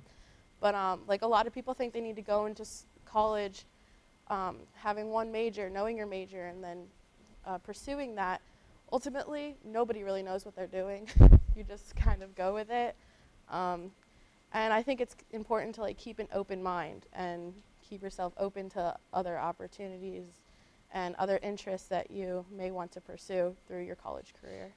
Yeah, going off of what Jessica was saying, one thing that I did in high school was I limited myself a lot. You know, I kind of had a point where I lost confidence in myself, and I think that I didn't apply to some schools that maybe I would have gotten into just because I was kind of afraid. But taking the leap and going to Tennessee, I realized that if you don't take risks, how can you grow? You have to get comfortable with like being uncomfortable sometimes. And it was really kind of eye-opening for me, and I wish that I would have taken some more risks in high school and, you know, in that respect, you know, kind of like maybe, you know, if I applied to Vanderbilt, I would have gotten in it. And granted, I don't think I would have liked being on that campus because I like where I am, and it was a blessing in disguise. I love where I am, but I think I didn't take some of the opportunities that I could have out of fear. And don't do that. Just apply, because you never know. And then once you get to college, you know, take every opportunity you can, because they're there for a reason, and just go for it. Like in high school, feel free to like branch out and like try new things, and like don't be afraid to try new things. I've noticed like in college, I've like taken different classes than I would normally take, and like it's opened me up to like new opportunities and different things that I'm interested in, maybe like want to pursue as a career. So definitely try new things in high school, but like also starting college as well. Yeah. And then from like an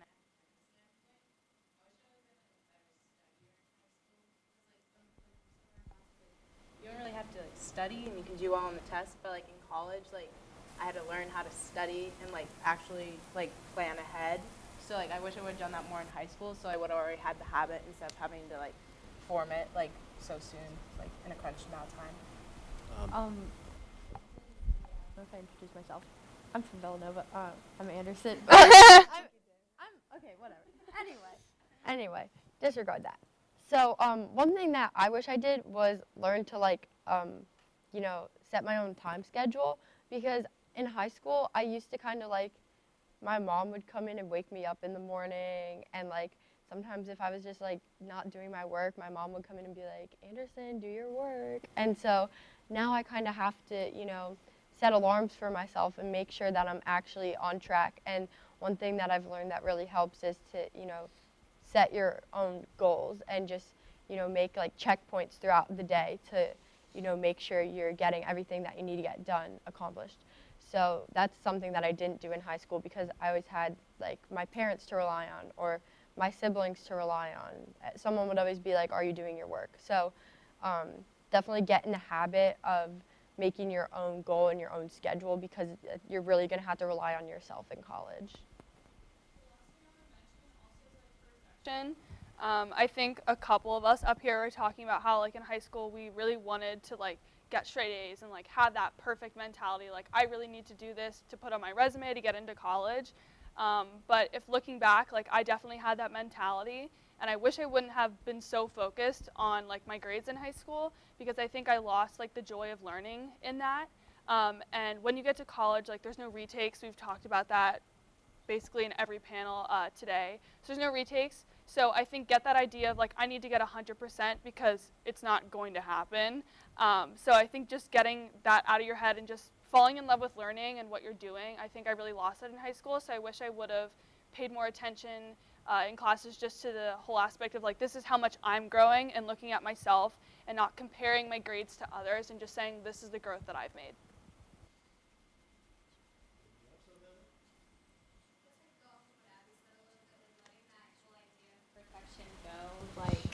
Kind of helps you do better in a sense.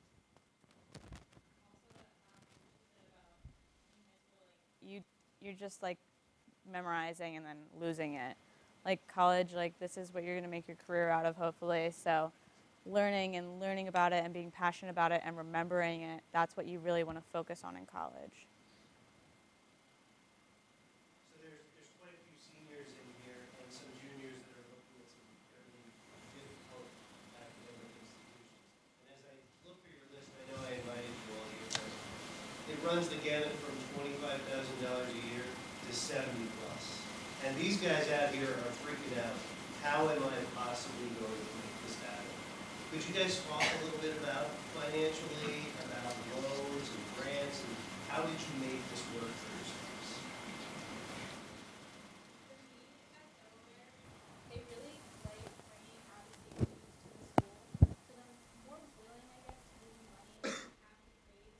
That you will do well at the school. So with me, like doing well in high school and studying hard and getting the grades that I wanted to get for myself really put me above and beyond to get the aid I needed from Delaware, but also looking at outside scholarships, applying with anything you can, filling out the forms, writing the one-page essay. It's worth it. Trust me, it will help you in the long run when trying to afford college. There's also some really specific scholarships for like there's one like girls who golf, or like going into engineering from Berks County. Like that was one I got for. What they're like, okay, so like if you have like a little like something different that you do, like there's probably a scholarship for it, and there's not going to be that many people applying for it because it's like unique. So I would go for those. Also, Wilson offers a lot, and there's also just some in Berks County. And you mentioned like before, the FAFSA is very important. You want to fill it out as soon as you can, and just be looking for opportunities that you can get yourself money before you go. And you have to like kind of be aware how much money a school will give you, and if like that's something that you can't afford, then I mean, in-state always helps, but never like limit yourself to going out of state, because like it's worth it in the end, I think.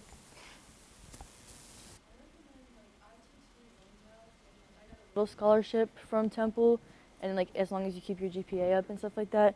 But I really recommend, I worked a lot over this summer and saved a lot, so that because I knew that I wasn't going to be working my first semester, so I could just like focus on school and like get into the routine and stuff like that.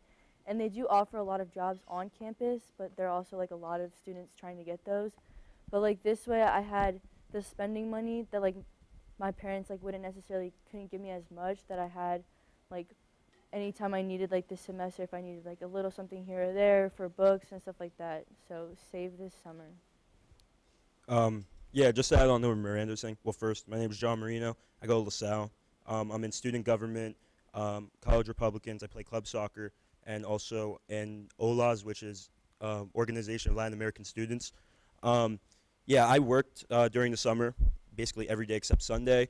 So I definitely saved money and took out student loans. And then also, in contrast to what Miranda said, I work, and I worked the first semester for the Philadelphia Eagles. So doing that, you just have to have good time management with it. Some people, they can get stressed out easily with it. But definitely save money if you can, if you have a job, because in the long run, it's going to be very helpful, and you should definitely, like I said, just attempt to save it. Don't waste it on unnecessary things. Good chunk of money from Bloomsburg, which was very nice, but then I further applied for more scholarships through the school, which I was lucky enough to have because of my grades from high school. And then in addition to that, I'm a part of the honors program with Bloomsburg, and they're very willing to give out money specifically for their honors program students. So I would suggest, if you're looking at a school that has an honors program, definitely apply for it, because I was able to get money through them, and then I'm going to continue to get money through them through study abroad programs. They're able to fund that for me as well. So if money is an issue, which it definitely was for me in my college decision, definitely try to go through your school as well, because they'll try to give you money if they can. All right, well thank you. Missed some of those questions. I'm sure the conversation was great. Why don't we transition now? This period's over at 10:08, so we'll try to get out of here by around 10:06. Students out in the audience, some questions that maybe you have for our colleagues, feel free to just step up to the mic. The leader only needs one follow-up. I got a question. Okay. So, like, how, I'm not going to use this. What'd you do for the transition to, like, college classes? Because, you know, you said they're a lot harder. And if you didn't have to study much in high school, like, how'd you, like, feel it out in the first semester? Sit down. Math class that it was kind of like the same content as like BC here, but it was like compacted more, and like my homework was required, and it was like you had a week to do it, but I learned that it takes you 8 hours to do it if you want to do it in one sitting. So like definitely like spacing that out, like doing the work outside of class, and you should be fine. Like my grade ended up fine in there. It was just that initial beginning that kind of like threw me off. Going from an 8-hour structured day to having, for example, an 8 a.m., then an hour gap, another class, being done with classes by 12 o'clock, it's definitely a change, because I know for me personally, the first month I procrastinated and was not good with my time management, which led me to go to an achievement center that helped me with time management. But definitely you're going to have some courses that or classes that are more boring. Like my seminar class was really boring, and I did not like it at all. But you just have to go to class and always just go with the mindset, with a growth mindset, not a fixed mindset. Because if you have a fixed mindset, you're going to think that, oh, I hate this class, I don't want to go, I just don't want to do anything. While in contrast with the growth mindset, you're like, how can I make this class more fitting to me and more suitable that I want to pay attention, I want to do the work. And I know personally also that for classes and stuff, as soon as I was done with class, I knew I had a paper or something or a test to do. I'd go to the library 3-4 hours and just focus there, no phone. And then once I got all that stuff done, it was a sigh of relief, and then I had the whole night to do whatever I wanted. Be very open depending on how you schedule your classes. So you're going to have a lot of time in college, so you're going to have a lot of free time, and it's going to be really easy to procrastinate. Put your phone away when you're studying. That is one thing that I cannot stress more. It will help you focus, and it will really help you in the long run. It's going to be hard, I know, trust me. I am slightly addicted to my phone. But when you put it away, it helps you focus that much more on what you're trying to learn. Yeah, also, like, what I found is that I can't study, like, in my dorm room because I'll fall asleep, like, if I go in there. So, like, I tried, I sit in bed, I'm asleep, I'm out. So, like, I go, like, somewhere else. Like, I go to the library or the hub or, like, the commons hall, and I, like, have to put myself in an uncomfortable place so that I can actually do the work and, like, not fall asleep. How to study and like what works best for you is really important. I've learned that through like my first semester, and now I'm gonna like use that for the rest of college. So it's kind of just important to figure out like how you really work and like what makes you study and everything like that. Something else that helped with the transition was just making connections with people around you and something specifically was like making connections with professors, and they have like office hours where you can like talk one-on-one with them, and I think that building those connections will help you realize that your professors want you to succeed if you want to succeed, and I think that it will just help you, you know, want to do better in a class if you have that one-on-one connection. And I think that it also just helps with like studying, because you can go to your professor and ask them questions, and you know, that's something that is kind of like high school where you can, you know, just ask a teacher a question. It just takes a lot of your own like reaching out to do so in college, but I think that's definitely something that's helpful to start doing as soon as you get there, to try to, you know, build connections with your professors and your friends and upperclassmen. Things for me was learning like self-discipline, and also learning exactly like how I am and how I can succeed. I was not a morning person before I went to school, but now like I'll wake up at 7 a.m. and I'll work from like 7 a.m. to 11 a.m. when I have my first class, and that's just how I found that I work best. And learning that about yourself and how you can structure your day in order to benefit you the most, because ultimately you're the one that matters, is something that's very important.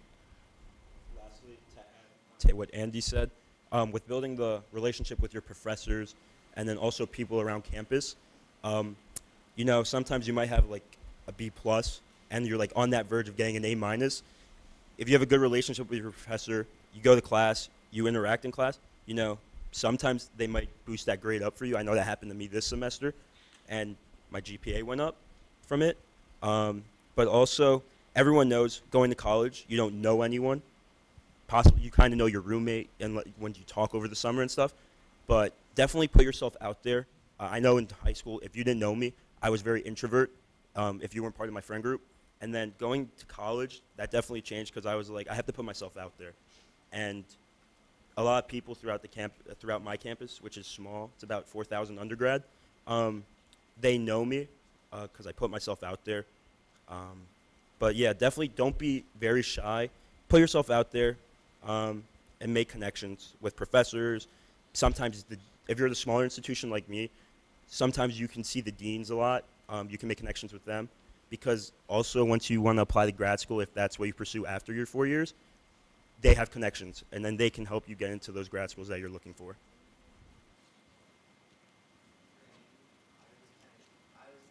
Daunting to go talk to my professor during office hours, especially because a lot of people actually do sometimes go, especially in the beginning. But for me, it was a lot more effective for me to make friends with my TAs and actually get to know them, because they were people who have already taken the class, and they were a little more down to earth to me. I could connect with them a lot better. So like they had their own review sessions on Sundays. So going to those helped me a lot more than just kind of going to office hours with my professor.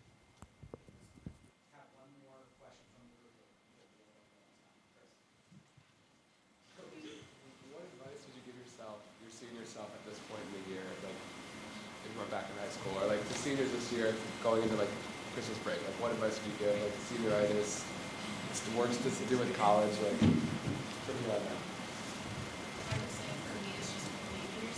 I think that Wilson definitely prepares you very well academically for college, but I was like a year ago, I was like, I'm too stupid, like I got waitlisted, I'm not going to school, like that's just how my mindset was, and like I didn't believe in myself whatsoever. And like now actually going through it, like I realized, like, you know, I'm on the dean's list like this year for my first semester in college, and I'm really proud of myself for that. Like if you put in hard work, like you can do it. Like I didn't think I could at all. Like I felt like I was gonna drop out, like I wasn't made for it at all. But yeah, just like believe in yourself, and everything will work out in the end, no matter what happens. My #1 school, so like just take rejection and be like, okay, cool, they don't want me, so I don't want them. Like they're telling me I wouldn't fit in there, so it's like a favor of them, and it's gonna make your decision easier because you'll have less schools to pick from in the long run. But just like relax, have fun, like your senior year, like really enjoy your time. College is really fun. If you put the hard work in, you can have fun on the weekend. So like your senior self, just relax, have fun, don't take rejection too harshly, and just be excited about your accomplishments and that you've made it this far. Yeah, I would say, like, good habits now, like especially like with taking care of yourself, like getting exercise, eating healthy, because it's kind of hard to do that like in college. Like you have to find the time to actually like go work out, and like it's easy to like get a burger instead of like a salad. So just like start forming those good habits now so that it's easier to do in college.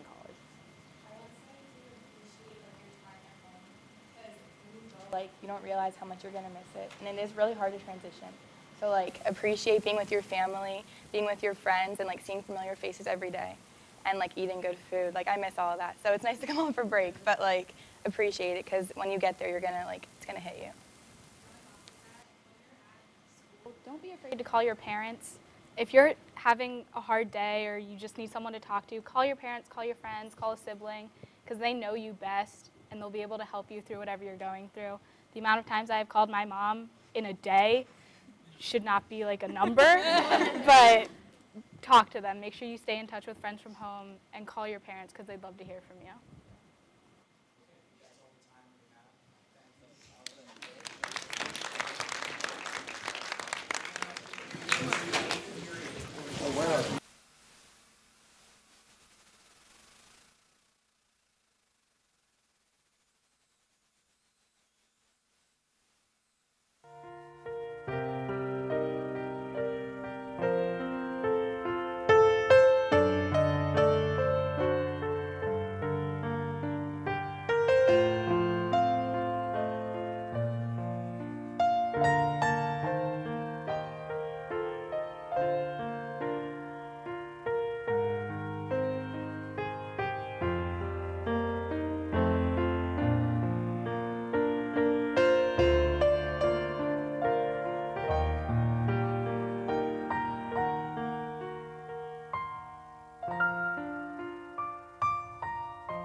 teachers for bringing their students up. Our panel has dwindled down by about 5 or 6. Some of them might be connected with work, while others may be connected back to bed. I'm not sure, but we're appreciative of our college students waking up this morning and spending our morning with all of you. The format for this event, I see a lot of new faces here. I'll start by facilitating some questions that I'm pulling from the form that you filled out. Some of you did, but Mr. Brady sent it out.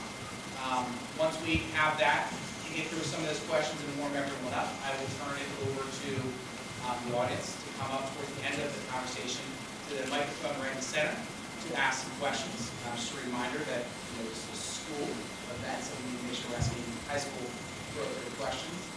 Our panelists really have answered a lot of different things throughout the first 3 periods, so some of what we'll be throwing out is new, but a lot of it will be just kind of rehashing some of those pieces. The questions will revolve around different aspects of academics, readiness, preparation for high school, maybe some financial aid questions, social, how are you fitting in socially, how do you balance your time, so all those questions are definitely appropriate for this day. This period ends as the school day at 11 o'clock. So 11 will be discussed. Okay, why don't we start with an easy one? I think we ended our first session with food, so let's talk about food again. Talk us a little bit about your experience at the dining halls and how it might be different in quality or quantity from your high school experience. John Marino. I'm a political science major. I go to LaSalle University in Philadelphia, and I'm in club soccer, college Republicans, student government, and OLAS, which is the Organization of Latin American Students. For me, the first month or two, I was doing my healthy diet, which was eating salad and maybe like a piece of grilled chicken a day. But then I got bored of that, and you see cheeseburgers, French fries, and all that stuff, and you're like, all right, I mean, I'm paying for this, might as well just eat it, you know what I mean? And then they always make these fresh baked cookies at LaSalle, which are so good. So I would always get like 1 or 2 minimum. But you just have to go with the mindset that, you have to, if you want to exercise and stuff, just find a time during your day to do it and have a healthy diet, because freshman 15, it gets to you really quickly if you don't actually focus on it. But then also the food, it's not always the best. Like, sometimes you look and you're like, something doesn't look right. I know that at my campus, that's happened to me about once or twice. I don't know, I can't speak for the other schools, but in general, it's not awful, but I definitely prefer my mom's home-cooked meals. Spanish rice, for sure, so. Step up from high school, but not quite your mom's home-cooked meal. Yeah. But they do kind of have these things, well, at least at my school, called meal equivalency, so you can use your meal swipes at, restaurants like Chick-fil-A. And it's really tempting. It's been hard to stay healthy because my school has this whole strip of, this whole street of just fast food restaurants. And, you can use your meal dining dollars at every single one of them. So sometimes it's more convenient, or sometimes you're just really bored, or sometimes the chicken just doesn't really look too good at your cafe, and it's just easier and better, and I don't know. You gotta kind of figure that balance out too. You don't really think about it, but I do find myself at Chick-fil-A a lot, so that's been a shock, but yeah, sometimes you gotta adjust to that too. Mom's cooking until you don't have it. I know it's stuff you eat every week and you get tired of it, but it's better food. It's quality food. There's college, you know that some of this stuff is in freezer bags in the back, but you still eat it anyways because that's what you have to eat. And you get tired of it, but at first it's good, and you will like a lot of the stuff. It is good tasting, but eventually you get tired of it and you want to come home. University. Our food isn't the greatest, like everyone else said, but I think one of the biggest things I struggled with is we have money on our meal swipe cards that you can use towards food, and unfortunately, yet fortunately, it's accepted at Starbucks. So I felt it was acceptable to just drink Starbucks for a meal. But I think you definitely can't do that. You should really try to develop good habits as soon as you get there, because at least at our school, there's constantly free food. Like they have free food Fridays, and it's like wings and pizza and like the stuff that you crave. But ultimately, you should try to stay away from it because there's healthier options. Yeah.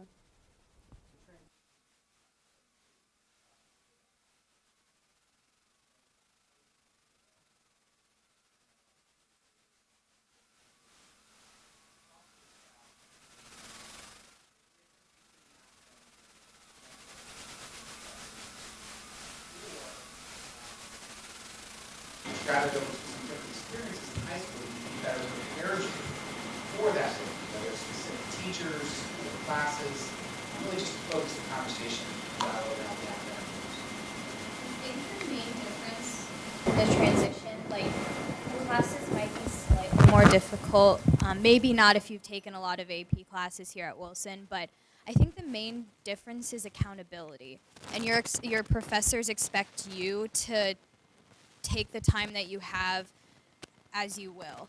And basically, like, you're not in a structured 8-hour-a-day class. Like, you might have 3 classes that are each 50 minutes, and you might be done by 12 o'clock. So it's kind of up to you what you do with that time. And you have to make sure you use that time to prepare and go over your notes and do the homework, because what you're learning in class is like you're taking the notes, and then after you're kind of reteaching that information to yourself. So I think that that's the main difference, and you kind of have to build that schedule and manage your time well so that you do get that. And for me, my college, I go to University of Tennessee, and we were encouraged to meet with an academic coach as soon as we got there to help us kind of create that schedule of when we were going to study and when we were going to have social time, and how that was going to fit in with our classes. And that was really beneficial to me because right from the get-go I had a schedule that I kind of built in for myself, and that kind of helped me balance when I was studying and when I was hanging out with friends or going to the gym or even sleeping, because sometimes that's tricky to work in. But I think that that's the biggest difficulty. But Wilson really prepares you, especially if you take advantage of those AP classes. Like Mr. Doms and Mr. Meyer, I feel like just overly prepared me. And for example, like I'm a pre-med major, so a lot of my friends are in bio classes, and just having Mr. Doms' AP bio class, like I was able to help my friends in a class that I wasn't even in because I knew the information so well from Mr. Doms.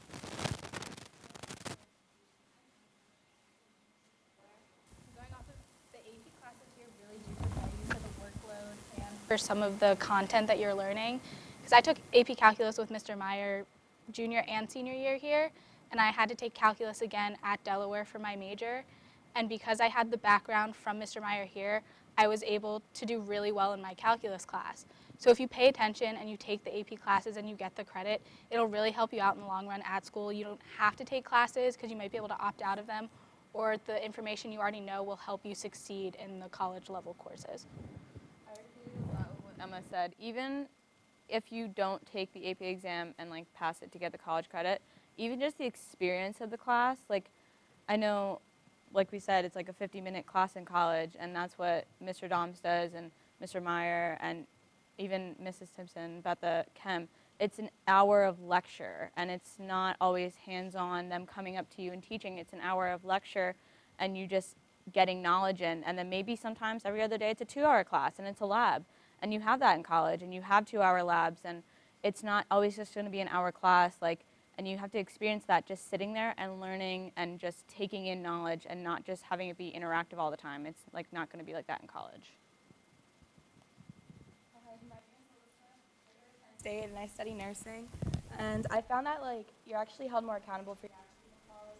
You can't retake, so the first try you get is it, and there's some extra credit and everything, but college is more difficult, especially if you're not used to the AP classes and everything. You have to put more time into it, and you have to try harder on your first time because you don't really have any second chances. With that being said, I think like if you put in the hard work, like we're all talking about like, oh, here's the hard stuff in college, but college is like a blast. Like it's really fun. So if you put the hard work in, then you're able to have that fun. So basically like every weekend until like Thanksgiving, I would just treat school like a 9-to-5 job. And I was able to go out every weekend. I go to Wellesley College in Massachusetts. It's right near Boston. So I'd go into Harvard Square like all the weekends, like walk around Harvard, go to MIT, like talk to other college kids at other college campuses. So like if you put the hard work in, it's really important because then I think it allows you to have way more fun and not be stressed about your paper because you did put all that hard work in. And even if you didn't take APs, like I think you're going to be okay because I hope that you're going to college because you love to learn. And I just may be a nerd, but I think learning is the best. So when you're in college, like it's just really cool to learn and you're putting that hard work in because you're loving what you're doing. Specifically, at the beginning of the semester, you get a syllabus for each of your classes. I found it was very beneficial for me to just sit down and write down every single one of my assignments for the rest of the semester so I know when each one is, when each of my exams are, and that sort of thing. And a big thing was like not procrastinating and actually understanding what exactly you need to do and when you need it done by, because like for me, I'll look in my planner, oh, I only have a chapter that's due in 2 days. That chapter is 60 pages long. Like you need to understand what your assignments are before they're due, like way before they're due, and be able to time that out into your schedule and really manage your time. Yeah, lastly, for me, personally, I was not the best high school student. Not afraid to say that. But I can definitely say that the first month of college hit me because in high school I procrastinated, didn't study as much. College, you have to do that. You have to study, and you shouldn't procrastinate, even though it can happen. Like I know I got a B- on my first paper, and I was really upset. I was like, this is unacceptable, because I waited till the last minute to write the paper. Just always go with this mindset that you should study. So I know Monday, Wednesday, Fridays, I would get done with class by 11 o'clock, go eat lunch by like, be done 12, 12:30, go to the library for 4 hours, do my stuff, have the rest of the night to do whatever, like play video games or whatever I wanted to do.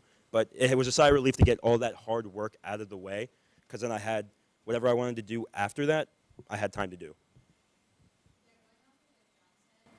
That's the beauty of college. Like you, again, don't have that 8-hour structured day. So you might have like an 8 a.m. and then an 11 a.m. So in those, few hours that you kind of have a break, use it to your advantage. Do your homework. Do a couple things that, you don't really need to hammer down on, like, if you just need to get some flashcards done or just, some other things, like get that done in those 2 hours, because if you can get ahead of yourself during the day when you generally would be at school anyways, your nights are free and you can really find that balance, but you just kind of have to take advantage of that, because college is also about having fun too. Like grades obviously are important and you need to work hard and you need to be successful, but if you work out a schedule that has a balance, like use it to your advantage, because if you build your schedule in such a way that you can get your work done throughout the day or maybe a couple hours after class and really focus and say, okay, for these 3 hours, I'm going to really focus on this. Set goals for yourself, because if you can get those things done in that given amount of time, then you do have the rest of the night to yourself and to figure out what you want to do. Tailoring your schedule to what best suits you. My Tuesdays and Thursdays this semester were really horrible because I had an 8 a.m., didn't have class all day, then I had class at 3:30. And so I could have used that time in order to get work done throughout the day, but instead I'd go to my 8 a.m. till 9:30, and then I would sleep until 3 o'clock when my next class was. And that was definitely like not what I should have done. But like through that and like struggling through finding a good schedule for myself, I found that like I'm more of a morning person.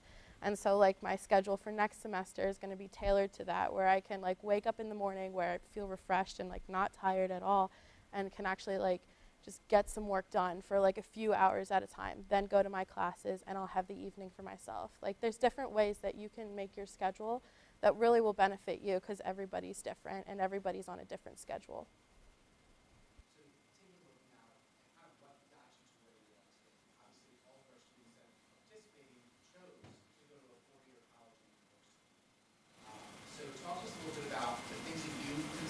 Probably a year or a year and a half ago now, when you started to narrow down your colleges. Can you talk about some adversity you may have faced through that process? Maybe some rejection that maybe you had that some of our students in this audience could share, and some of those other decisions released now. Then maybe an add-on to that, do you feel that you made the right choice? Why?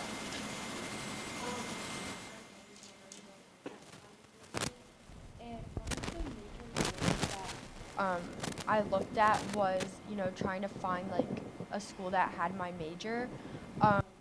So I'm going for civil engineering, and a lot of schools had a 3-2 program where you do 3 years at their school and then 2 years at another school, and then you get like a 5-year degree. And so that's how I narrowed it down to, I had like Villanova, Lafayette, a few other schools that had, similar programs. And what it really came down to was finding which school had the best, community and the best, crowd of people that I felt like I'd fit in with. So that's what you really find on like college tours, and I think that is super, super important to go to them. And then in terms of finding out where you want to go and making the decision, I ended up getting into Villanova and Lafayette, which were my like favorite 2 schools. And so just the decision was like so difficult because I had 2 schools that I really, really wanted to go to. And ultimately, I think you just have to visit both of the schools again. If you're down to like 2 options or down to however many, visit them again, see which one gives you the best feeling, and go from there. If you did get like financial aid from some of the schools, definitely look at that too, see which one is the best like value. And then overall, in terms of I think it was the right decision, I definitely think it was. I think I fit in really well there, and I think that definitely is because I did go and see the type of people there and interact with people. And for like Accepted Students Day, definitely go to those because it definitely gets you to like see what type of crowd you're going to be with, and even just what type of upperclassmen there are, because there will be upperclassmen there, directing you, and you can just see the type of people that you're going to become. And I think that it's really important to see the future of the school and what you're going to, achieve there. Like a year and a half when I was applying and stuff, my major, which is political science, most schools have that. But then I thought about it and I said, I want to be in the city because I feel that if you're in a school that's in the city, especially with that major, networking is very important. And by having the networking, you get to meet people, and then once you get into college, you're going to apply for internships. You're maybe sophomore, junior year, senior for sure. And by having networking, you can get good internships. And I remember applying. I didn't have the best SAT scores. I'm not going to lie. But just don't, because you get a bad SAT score or something, don't be like, oh, I'm not going to be able to get into this school. Just, either way, just apply. Just shoot your shot. Don't feel bad if you do get rejected or anything, because it's just a part of life. It happens. But always, like I say, always have that positive mindset that you can achieve anything no matter what. Because, look, right now, I had my GPA in high school was a 3.2. I don't care about saying it. But I made Dean's List first semester in college because I put the work in compared to high school. And if you're focused and know what you want to do, even if you don't know what you want to do, just have a focused mindset and you can achieve anything.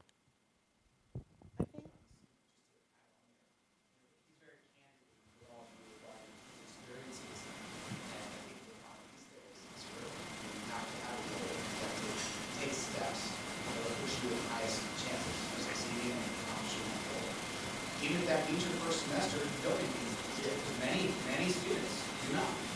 Some of you will have much lower GPAs, right, than you had in high school. Some of you will go the other way. But it's not really where you start. It matters. It's just so you think that hard work and know that you just have to be motivated and know that you want to do what you want to do. Like I said, even if you don't, if you go in undecided, which some people do, that's totally fine. But just always have a positive outlook, and if you get a bad grade on something, don't look down. Just say, how can I improve on this? How can I become better from this? Because that's happened to me this semester, and honestly, it's very helpful.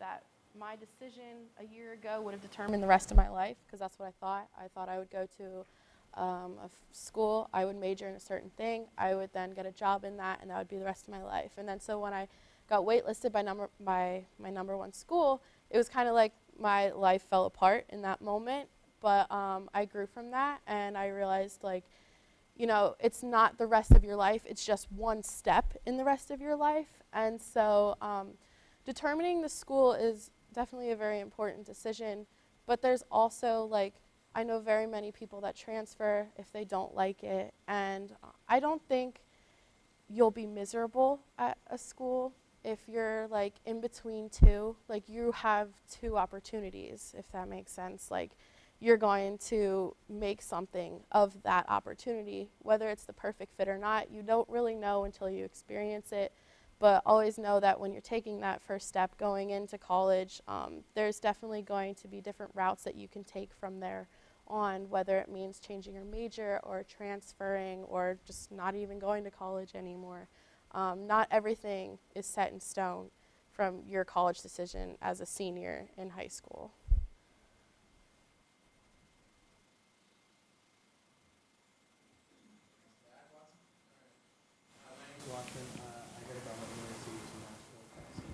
Something that was really important to me when I was picking college was the community aspect.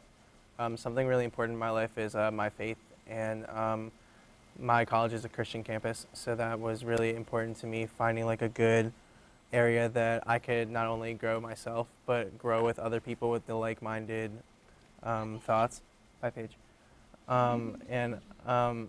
Something else, like going off of community, is just finding a group of people. Like for me personally, like getting involved at college was really cool. Like getting involved with university ministries and with the church and playing music and doing all of that allowed me to meet a lot of people and find like my really close group of friends. So I think that's super important, like finding that community that you can just be close with and you can grow with and develop with over your 4 years.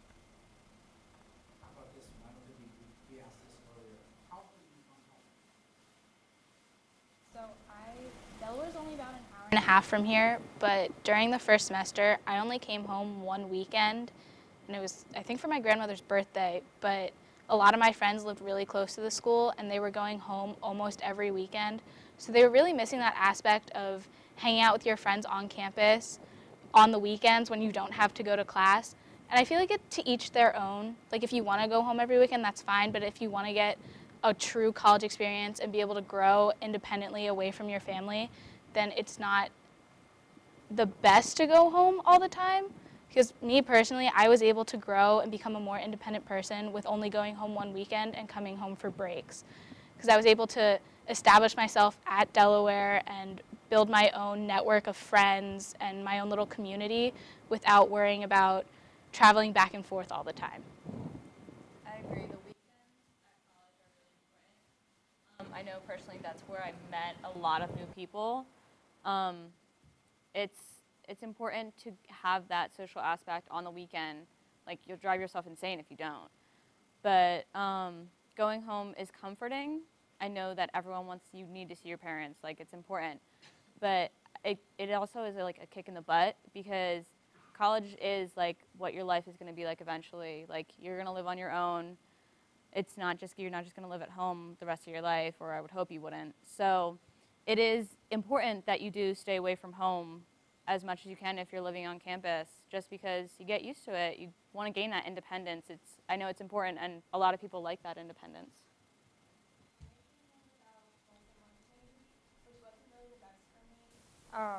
But it is really hard to transition in the beginning, and I think that's why, like, I was like, oh my gosh, I don't know what to do. Like, I feel like I should be home. But even coming home after being at college, it does feel a little bit different. Like, you don't really feel like it's where you belong. So I would recommend, like, staying at college for as long as you can, because, like they said, that's where you gain all your skills and your independence and your social and networking and everything. So try to refrain from coming home, but it does help. And another thing is, like, I mean, sometimes, like, if your parents will come out to visit you or your siblings will come out to visit you, like, that might be, like, better because you're not getting back into that, like, at-home mindset. It's more so, like, they're seeing you as the person you are now. Not that you're, like, a different person, but, like, you know, you don't have to revert back to your old, you know, way of being. So I think that that's one thing that's helpful. And, like, just, like, if your family members can visit you. And another thing is, like, yeah, I'd say I went home, I think, 2 weekends, and And I think that that was like a healthy balance because I still got to see my family, but you know, I wasn't missing out because I did have one friend who every weekend she'd go home, and she even left during orientation, and now she's moving to like a single, and it's just like she doesn't have like those connections that the rest of us built. So I think that it's like crucial to, you know, stay there and make as many connections as you can, because a lot of people will also be missing home, and you can like bond over that together because you both won't go home, and then you'll be friends, and then yeah. Homesick, which there's a high chance you will because it's your first time being away from home and living on your own, you can still call your family members or your siblings or your friends if you're having a bad day or if you just want to talk. Like I mentioned earlier in another panel, I call my mom at least twice a day just to talk to her, and it's just to say hi or ask her a question about something, and that's another way to really have that home feel without going home. Because your parents and your friends and your family members, they know you best, so they're gonna know how to calm you down if you're having a stressful day, or cheer you up if you're having a bad day, or if you didn't do well on a test and you're really freaking out about it, they can really help comfort you, even if you can't go home to see them face to face. Going off of what Emma said, my dad is my best friend, and for me to just cut him off going to college, I could not do that. So definitely don't feel bad about calling your parents. I know a lot of people, like, I mean, at school, they'd be like, why did you call your parents so often? I'm like, I don't care. He's my best friend. Like, he cares about me. I care about what's going on at home. That being said, going into school, I thought I was very independent, which I still am. But I didn't expect to come home. I was like, see you in Thanksgiving break. That's when I'm coming home next. But I did come home a couple more times than I really expected to. But I think sometimes you need that. It's because you're there on campus like 24/7, like that's your new home. And so to come here, it's like weird to say that's home and this is home too. But sometimes you just need a break. It's really up to you, like what you need and what's most beneficial to you. Because my family time means a lot to me. So coming home was very important.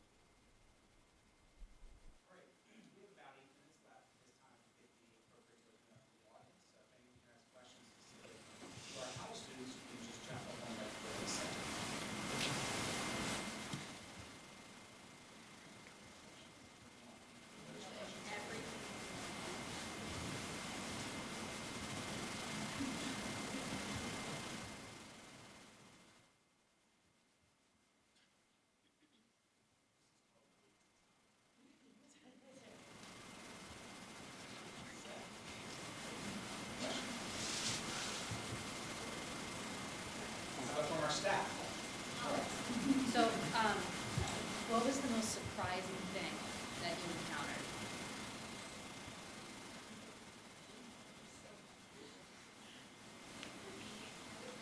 About making friends and making connections, since I have lifelong friends at home. But everyone is so willing and open to talk to you if you just go up and say hi and ask about their major. Like, you can start a conversation with someone because everyone's in the same boat and everyone was a freshman at some point. So I was sitting in a few of my classes and there would be a senior sitting next to me and we just start talking. And the one girl was a connection I had for the entire semester in my Spanish class. And it really helps to just open yourself up to someone and just start talking, because you never know what the connection might entail. Like, you could become friends with them or just have someone to say hi to when you see them on campus, and it's a really comforting feeling. That I learned, like I said, I go to LaSalle. It's a small school. It's like 4,000 undergrads. Is that during orientation week, it's a Christian Brotherhood school, but it doesn't mean that Mass is mandatory, so no one be afraid of that. But I met a lot of the brothers that you call them, and I can be walking around campus, and I'll just get a pat on my back, or like someone would, like, poke at me, and I'll turn around. It'll be one of them, and they'll be like, "Hey, John, how's it going?" And like, that was really surprising because everyone on that campus knows each other, and it's basically a whole family. So I could be walking around, and I'll see someone that I know, I met one time, and I'll know their name, because it's just everyone comes together as a consensus, and it's a very family-oriented school. And also very surprising was that for finals week, they had midnight breakfast, which was, I mean, that was really surprising because I didn't expect that. And then they had this whole thing with they brought puppies and stuff as a de-stressor. And I found that very surprising because it helped. And I wasn't expecting to see just dogs running around the business school inside. But there's a lot of things in college that will surprise you that you'll see. So just be prepared. I took Spanish in high school, Senora Chesky. I started French when I went to college just because I was like, why not try a third language? And I am considering like going to France this summer, traveling abroad there my junior year. So definitely keep an open mind and try classes you never would have ever thought that you would enjoy. I'm a STEM person. I took sociology, and I really liked it just because there were a lot of things that I was like, wow, I really didn't think about the world this way. I didn't think about racism this way or sexism this way. And I think it really just opened my mind to so many different perspectives. And at college, you're going to have people from literally all over the world. So it's a great place to really just like try something new. So definitely like go into college with an open mind. And if you want to take like sailing as a gym class, I know we have sailing at Wellesley, take sailing. You want to take a new language, take a new language. You want to push yourself and try a hard math class, go for it. I was actually prepared to go to college. I felt that Wilson helped a lot, especially like with AP classes and the coursework and like the rigor that's expected of you. Like it definitely is very helpful your first semester of school because you are taking like the gen ed classes, which are pretty much like the APs that you're taking now. And so I was very surprised when I went to school, and like I thought I would be overwhelmed 24/7. Like I'd just be constantly crying until winter break. Like I thought that would happen, but like honestly it was a lot better than I expected it to be. Obviously I got my work done and I worked very hard, but there's definitely free time, and that free time honestly is surprising too. You don't realize how much time you actually spend in school until you go to college, because then you're only actually in class for like 15 hours. So that the rest of the week, like you can do whatever you want with it, but you got to be careful about what you do with that time. To see how many opportunities there were, because like literally there was hundreds of clubs, and some that you would never even think of, like Quidditch and stuff. Like they have tournaments and nationals and stuff in Florida. So like there's so many different things you can do, like, and you can be a part of so much, but just make sure that you're balancing everything. But yeah, the amount of opportunities is crazy. Like the diversity of the people that I was going to meet. Like, I have friends, like a friend from South Africa. My next door neighbors are like, one's Hawaiian, one's from the Washington state. Like, there's so many different people in this world that like you don't realize because we live in such a small place now. But when you meet new people, you learn so much from those people. So it was really interesting for me to like get that whole aspect of the world and learn new things through other people. I was saying, you become basically, when you go to college, it's a very inclusive experience because you're just meeting people from different states or all over the world, and you become culturally literate, so you understand different perspectives of people's culture and stuff. Like I have a friend who's from Vietnam, completely different civilization. We're Western civilization, they're Eastern civilization. And you just see the different perspectives of it, and it's really interesting to learn how they view things. And then you tell them how you view things, and it just shows and creates a bond that, you know, for many, you'll never lose. Like, these are your new friends, and these are people that in 4 years you'll be making connections with forever.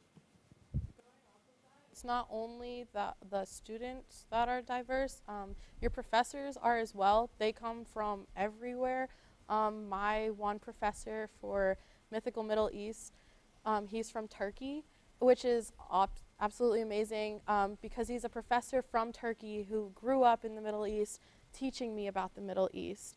And so depending where you go, like your academics are definitely diverse as well. Like I can speak for Bloomsburg that our professors are very good professors, and that they do come from different walks of life that you don't exactly get from Reading, Pennsylvania.